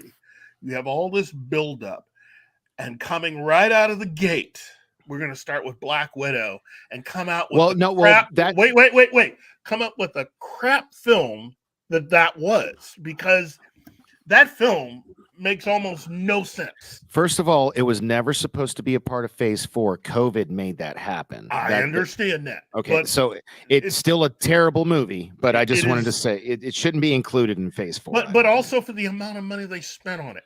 See, that to me, they should have never released it on HBO Max day and date as theaters. That was fucking stupid. That's why Scarlett Johansson won her suit.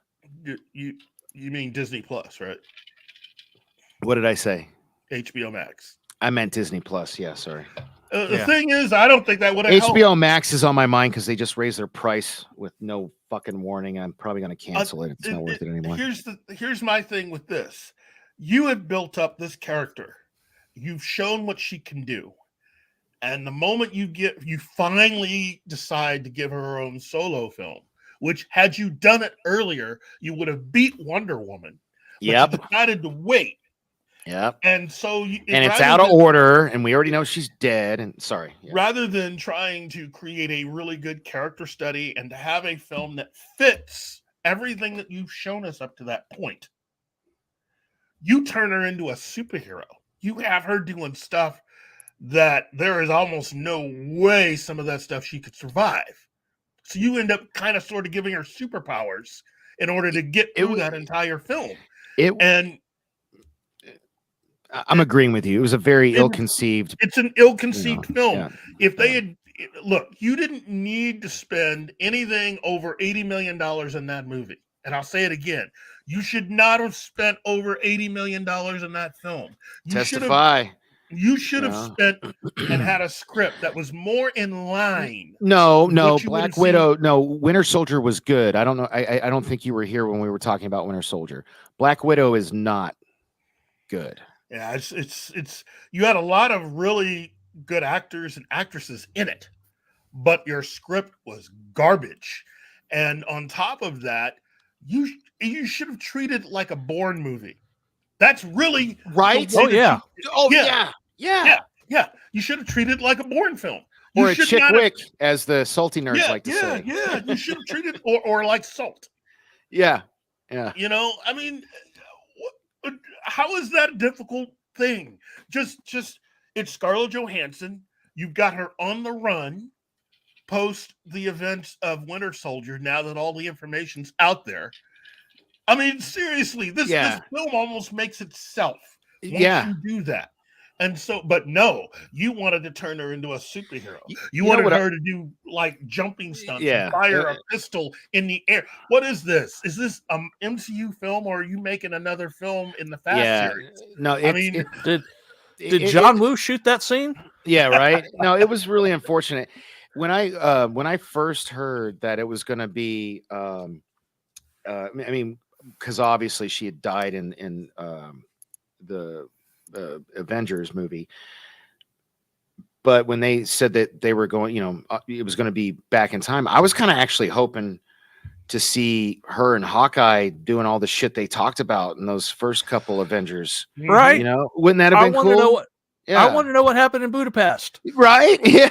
It's like why didn't they do that instead? Preach, like Wolverine. Preach. They wanted Black Widow should have been a 50 million. Yeah, that's what. Yeah, like I said, Chick Wick. It should have been a Chick Wick flick. The best part for me, the best part of the whole Black Widow movie was Red Guardian. Oh, yeah, man, he's great. What's Harbor? David Harbour. David Harbour. Look. Yeah. What you saw in Avengers, the first Avengers film, where you first see Black Widow. Okay. Given everything you saw in the Black don't even Widow get movie, me started, Bill. She should have already have had those guys confessing to this, that, and the other all by herself, and blah blah blah blah blah. There's no subtlety there. Okay, her whole thing was to be able to infiltrate wherever she needed to, kind of like what she ended up doing to Tony in Iron Man 2. Her abilities, her skill set. You should have just played it out that way. You didn't need to go through and spend all that money on visual effects and having her fight in ways that, oh, geez. I mean, Keith, I need your expertise here. Monkey Jeebus claims Hawkeye didn't kill her like he was supposed to at Budapest. I thought those were two separate incidences, right? No, what? Is he right? They're the same thing. I think he's right. I think that's the same incident. Yeah, then they totally should have fucking showed that. Jesus, man. Well, and then they also screwed the pooch on Hawkeye too. Again, I've said this before with Gary around. I said, look, it's not the fact that you can't have another character.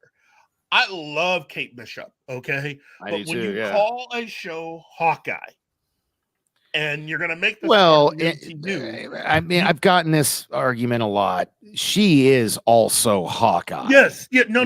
That's not what I'm saying. That's not what I'm saying. Okay. What I would have done was when you consider the reason why they're doing all of this is that they don't have enough time and in certain cases money to be able to give all of the actors a big screen movie. And that's fine. What you do when you have access to television, or in this case, streaming, what they should have done was do something that was completely unexpected, which is started out with understanding who he was. Instead of starting with her, you should have started with him as a child and the bad childhood he had.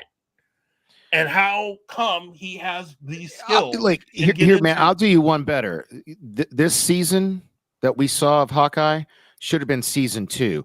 Not only should we have gotten what you talked about, we should have gotten shit with his missions, Black Widow. I could see why they didn't do it. No, I can see why they didn't do that, because you're upping the expenses. Look, to me, you could have very easily just started out with a flashback to him as a child, and then you get into with the flashbacks, you would have worked your way up to where he eventually was recruited to become a member of S.H.I.E.L.D. You don't have to go through his entire life story. What you do is you show all the stuff that you would have shown anyway in a movie, and you just make it for television, and then you cut it accordingly, okay? You still had to introduce Kate Bishop, and I totally get that, because they were trying to get their way to Young Avengers. I get that too, but you don't think they could have introduced her as a cliffhanger in the finale? They were wanting. The original plan was to get everything set up completely for Young Avengers. So I totally get what they were trying to do, but there was a way that they could have done it that would have allowed them to serve both needs at the exact same time. If you had started with the more familiar version of Hawkeye and started with him wanting to live a nice normal life, and you got into the psychological aspects of what he faced as a child and why. Well, not just that, but then meeting his wife, working with her, then having kids. But you don't have to get into a lot of that. You can make hints in the modern dialogue for that. But there are certain psychological things that you need to understand as to why he ended up Wolverine. That doesn't. I'm so sorry. I don't mean to Wolverine. Martine, if you don't want me to interrupt, stop showing these freaking comments because I pay attention. No, that's cool, but that's not what they did in the comics. They like literally, she was called Hawkeye in the comics. So yeah. So not Lady, anyway, and Lady Hawk would be cool. I like the movie. But is that a movie already? Well, yeah, but I mean, it's anyway. Yeah. Anyway, look. I could go through all of the Disney Plus stuff and show you where I disagreed or agreed with things, but ultimately it has been disappointing. My biggest. I would agree with that. That's why I didn't watch Miss Marvel, but I will because you guys are like, I apparently watched all the shit ones and not the good ones. So. My thing with the whole thing with Captain America and the Winter Soldier was the fact that if Wakanda is in the mix, are you telling me that they could not track down all of these young terrorists, which is really ultimately why Wakanda didn't at that point in time. Wakanda did not get involved in affairs outside of Wakanda. They made that very clear. Actually, they did. At the end of Black Panther, that is what that final scene is about. They were announcing their way into the world, and you got to remember, they already had agents around the world. They had people well placed. They had an information network that rivaled S.H.I.E.L.D., and since S.H.I.E.L.D. was not around, they were the big ones. That's the reason why the Dora Milaje were able to really track down. So, okay, then why did they just want the white man colonizers to burn kind of thing? They're we know this is happening. We're just not going to get involved. I mean, no, what I'm saying is that they wanted the Winter Soldier, and they wanted him to basically, he had to do what they asked, but they also knew what he was doing. They knew his mission. It would have made more sense if they had just given him the information. It's like, look, we're going to give you a set amount of time to do what you need to wrap up your affairs. But if you really want to, get him to clean everything up and go with you, tell him what he needs to know so he can stop these kids, and then you can complete your mission. He'll go back with you. And that's it. It's that simple. All the other stuff was just useless stuff that they added in there that makes no sense. And that's what I was saying. These kids are a threat to society. And I'm not saying that Wakanda had to stop them, but they knew where they were. All you had to do was just tell him, and they could have ended the whole thing. That was my whole thing with that. It made no sense. But that is it really that time? It is. It is. Oh really man! This Hey. I will shut up the rest of the time, Keith. Wait. I'm just playing it. Yeah. Well, if we are not on KJRA, we can still continue with the show. Oh, I just want to continue to learn at the altar of Keith, man. This is great. Everybody does, man. Everybody. You're putting too much on me. Look. All I'm saying you've taught me at least 4 new things today, so I'm down. I'm just saying. Hail to the king, baby. I'm just saying that as far as stories go, there's a way to make it all make sense, and there's a way to be logical and still be entertaining. And the thing is that when you are branching out from the movies, which is really what the Disney Plus shows are about, then you need to make an adequate attempt to be able to show this universe in a proper way through streaming, and especially with the character of Clint and his background. This guy's childhood was a disaster, okay? But you need to understand the psychological aspects of what could take a guy who, even though he lost his family, most guys don't get dressed up and start murdering other people. I mean, unless you're Batman. But Batman didn't always murder people. I know. But the thing is that would have been a nicer way of balancing everything out, so that his argument during the Disney Plus series to her was that he was done. The audience could see what he meant by that. Yeah, he was talking about the blip and his family. He was talking about the whole of it. This is the guy who has dealt with a lot. You need to understand why And they he's really, saying what he's saying. and they really needed to do that, because even if they would be like, oh, we were gonna, like, dude, like, I don't know if you've heard, but he might not ever walk again. Like, he's fucked up. Like, It's a lot of missed opportunities. Yeah. Because you had a bunch of people that weren't really tackling all of this in the same way. And if any of you guys are a fan and are Christian or whatever, like, pray for that dude, because like one of his family members was interviewed and said he might not ever walk again. He got messed up really bad. So, you know.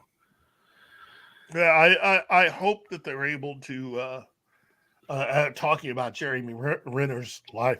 I hope that they can make some allowances for him on his television show, because that supposedly is I haven't had a chance to check it out myself. I haven't either. Like Mayor of Kingstown, right? Yeah. I haven't seen it yet. I've been hearing that it is really well done. I have too, and the second season apparently is going to drop in a couple days. Yeah. And it sucks, because whether this goes well or not, like I said, like it was like his brother or somebody made a post saying like they don't know if he'll ever walk again. So I don't know what happened. Like, apparently I thought he got ran over his chest. So I don't, but maybe his spine got messed up or something. I don't know. So. Uh-oh. What? It's Shinatsky. Bummer. I don't. I have breaks, so I have 15 minutes. Here's what all this shit comes down to. They've sped up to modern comics, and modern comics are dead. Yeah. So what we're getting to is Marvel sped its way up to its death. And this entire thing, there is no salvaging this, because what they're building off of was set by the ideologues, and nothing can grow. It's dead.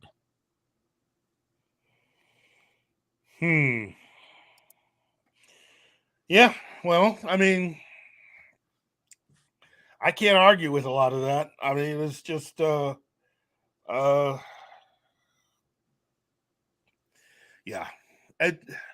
What you have is they did a lot of changes also to how they were operating. The way that all of this was meant to be, both creatively and in terms of the kinds of projects, has changed.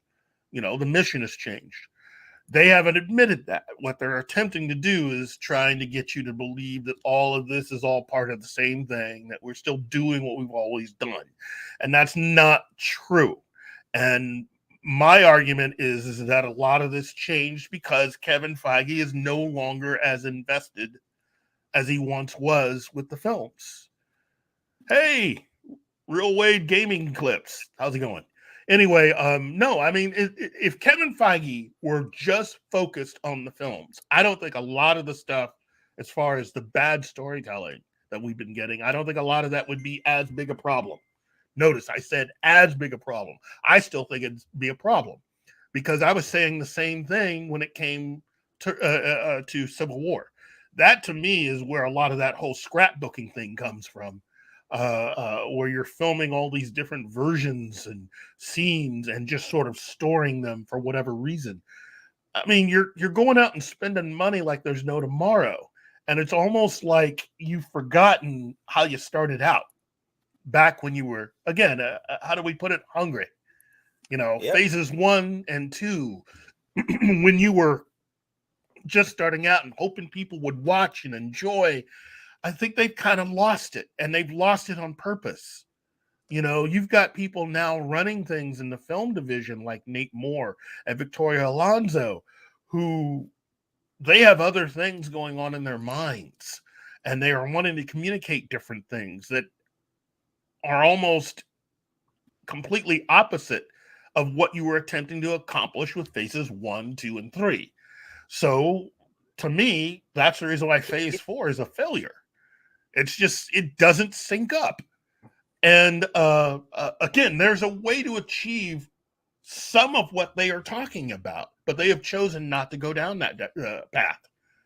There are characters they could easily think about it, Keith. Oh, I know. I know I'm sugarcoating a lot of this, but again, it's just no. Let me break this down. Let me break this down real quick. What were they doing in 1, 2, and 3 that they're not doing now? It's very simple. They were actually adapting comics. They were trying to be true to comics, and they had over 40 years of comics to go through when they started. About 50 now, and they burnt through a lot of the major storylines, events, etc. They just went through, like snoring them like crack cocaine over 10 years. And as soon as they start Phase 4, they're not adapting anything, and whatever they're bringing in are these ideological things that no one liked from them, from the era where comic sales tanked, and they're bringing those things in, which no one liked. Yeah, it's a money game, and a lot of it's an ego game. A majority of it's an ego game. But again, Kevin Feige has decided, he's going to divide his time between the films and Disney. I really haven't liked what he's done with Disney. And again, your skill set, what his skill set was in working on film, hasn't exactly translated over to television. Again, what Kevin Feige reminds me of? What? Kevin Feige reminds me of, because I grew up in Northern California, and we have rapids up there. And you got to be careful with rapids because there's different levels. Well, guess what kind of people would die most often on those rapids? Who? People from Silicon Valley. People who were engineers of, these internet companies. And you know why it happened? Why? They thought they were experts. Because I start this business from I think I know what I'm doing. So I'm going to go at a higher level because I know what I'm doing. The thing is, they were good at starting an internet company.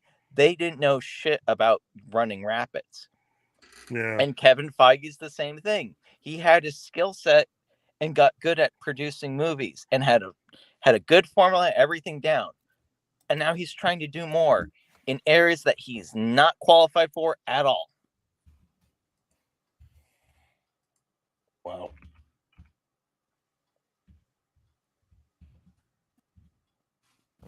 Wow. Yeah, I agree. I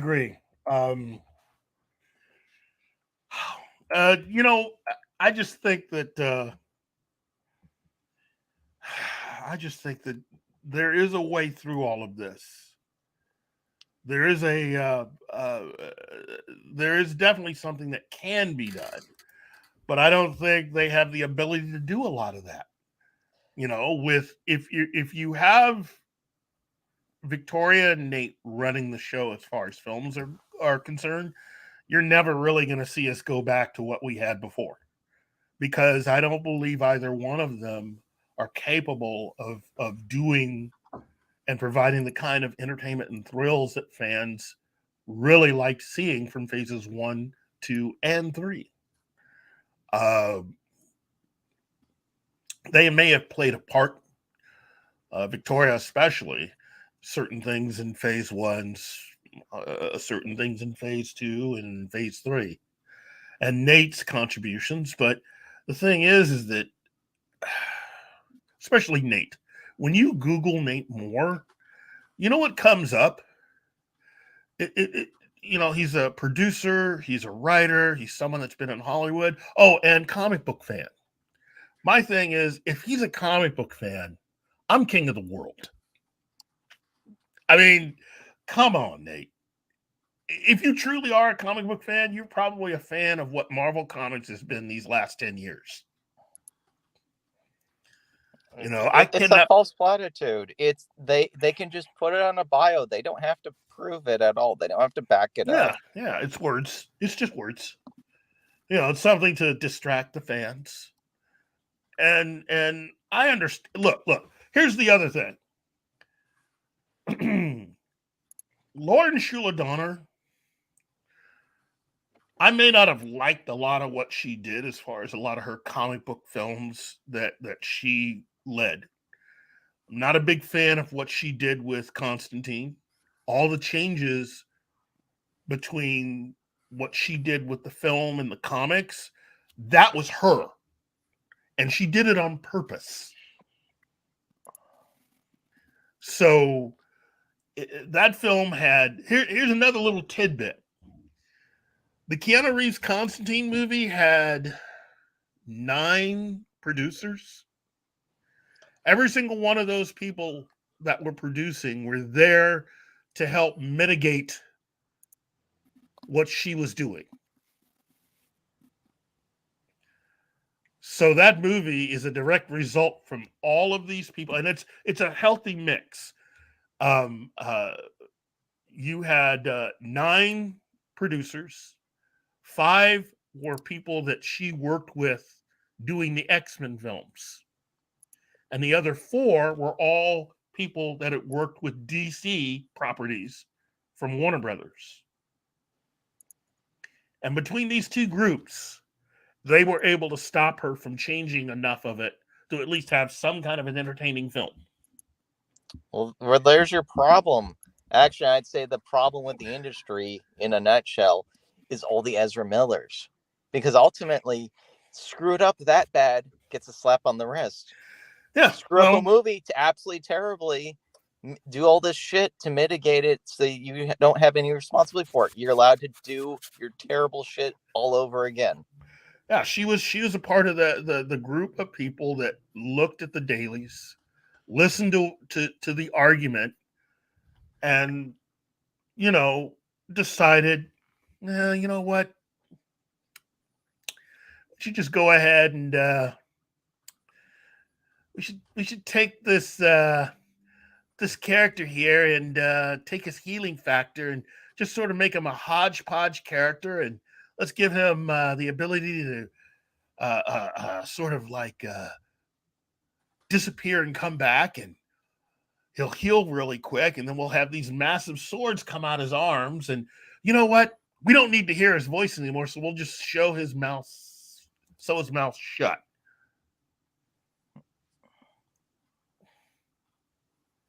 So that's what they did to Ryan Reynolds for X-Men Origins Wolverine. And Ryan tried to make the point that this character is really cool. I think he'd be worthy of his own film. To which Victoria Alonso and the people at Fox decided to tell him no. So, yeah, this is the reason why Marvel Studios was created. And Keith, afterwards, when Deadpool made over $1 billion and was like the most successful R-rated movie of all time, did any of them get dressed down? Did any of them get told about what the hell were you thinking? No. Well, I will say this. Lauren Shuler Donner's power over the X-Men films waned a lot because from that point on, she was replaced with what's his name, who came in to become the boss. Because that got us to that eventually led to X-Men First Class. X-Men First Class, in case for those who don't realize it, really was a reboot of everything. They had to reboot it because they had damaged X-Men to that point. Remember, you had only had 3 X-Men movies plus X-Men Origins Wolverine. Yeah, well, Keith, all that came about not because they learned a lesson. It came about because there was a regime change because Tom Rothman left, and thus all the people that were his underlings left with him. Yes, they did. And what would have been a unique and an opportune time to do things correctly. And there seemed to be, they seemed to want to do things correctly. And ultimately, what they ended up doing was just killing everything faster. Because when you look at everything, if you start all over again with X-Men First Class, There's only one, in my opinion, there's only one X-Men film that's worth anything in that group. And that's Days of Future Past. And that's it. The rest of it is trash as far as I'm concerned. They should have just ended it with Days of Future Past. That would have been a perfect ending for everything, and then just restart. Now, people will come at me for, Wolverine, and that's fine. I don't hate that film at all. There's a reason why it got nominated for Academy Awards and other. It's a very well done story, but you know what? The only reason why you had to tell that story is because you did a bad job all the way up to that point. You took a really cool franchise and you completely just drove it right into the ground. I mean, geez. To me, anybody that was part of the major decision makers for those films, if you find yourself leading anything, you shouldn't be there. Again, because of the X-Men. Keith, the problem in a nutshell is you're talking about meritocracy, and that's not how the industry works, sadly. I know. Anyway. I don't want to be a party pooper. It's time for us to wrap this up. Remind you, we have another show later. Yeah. I was going to wrap it up, but thank you, Martin. So listen. Glad to be of service. It has been fun talking with everyone and talking about this. I know that there's a lot more to talk about, and a lot of that has to do with the fact that the subject matter. Everybody loves the MCU. It's hard to find someone that doesn't. We all have opinions about the Marvel films and the MCU and the purpose of Marvel Studios. But the thing is that ultimately what we initially saw, what we were initially treated to, that mission has changed. So we have to be ready to react a particular way. We're never going to go back to that stuff. That much is certain. With the current people that are in charge, they are not going to give us what we had in phases 1, 2, and 3. We just need to really live with that fact. So with that, and I hate to put everything on a downer note, but understand, I think things will get better, but only if someone else comes along that can force Marvel Studios to do the right thing. And at this point, that might just be Warner Brothers and David Zaslav. So all I know is,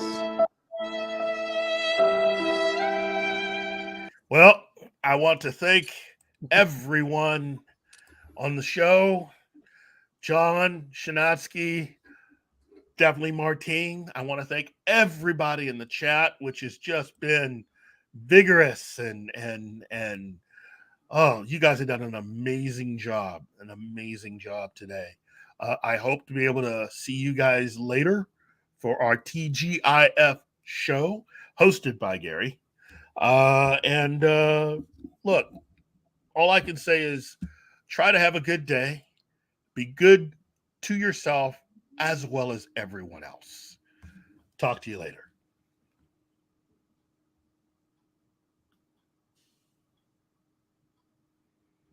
That's your cue, Martine.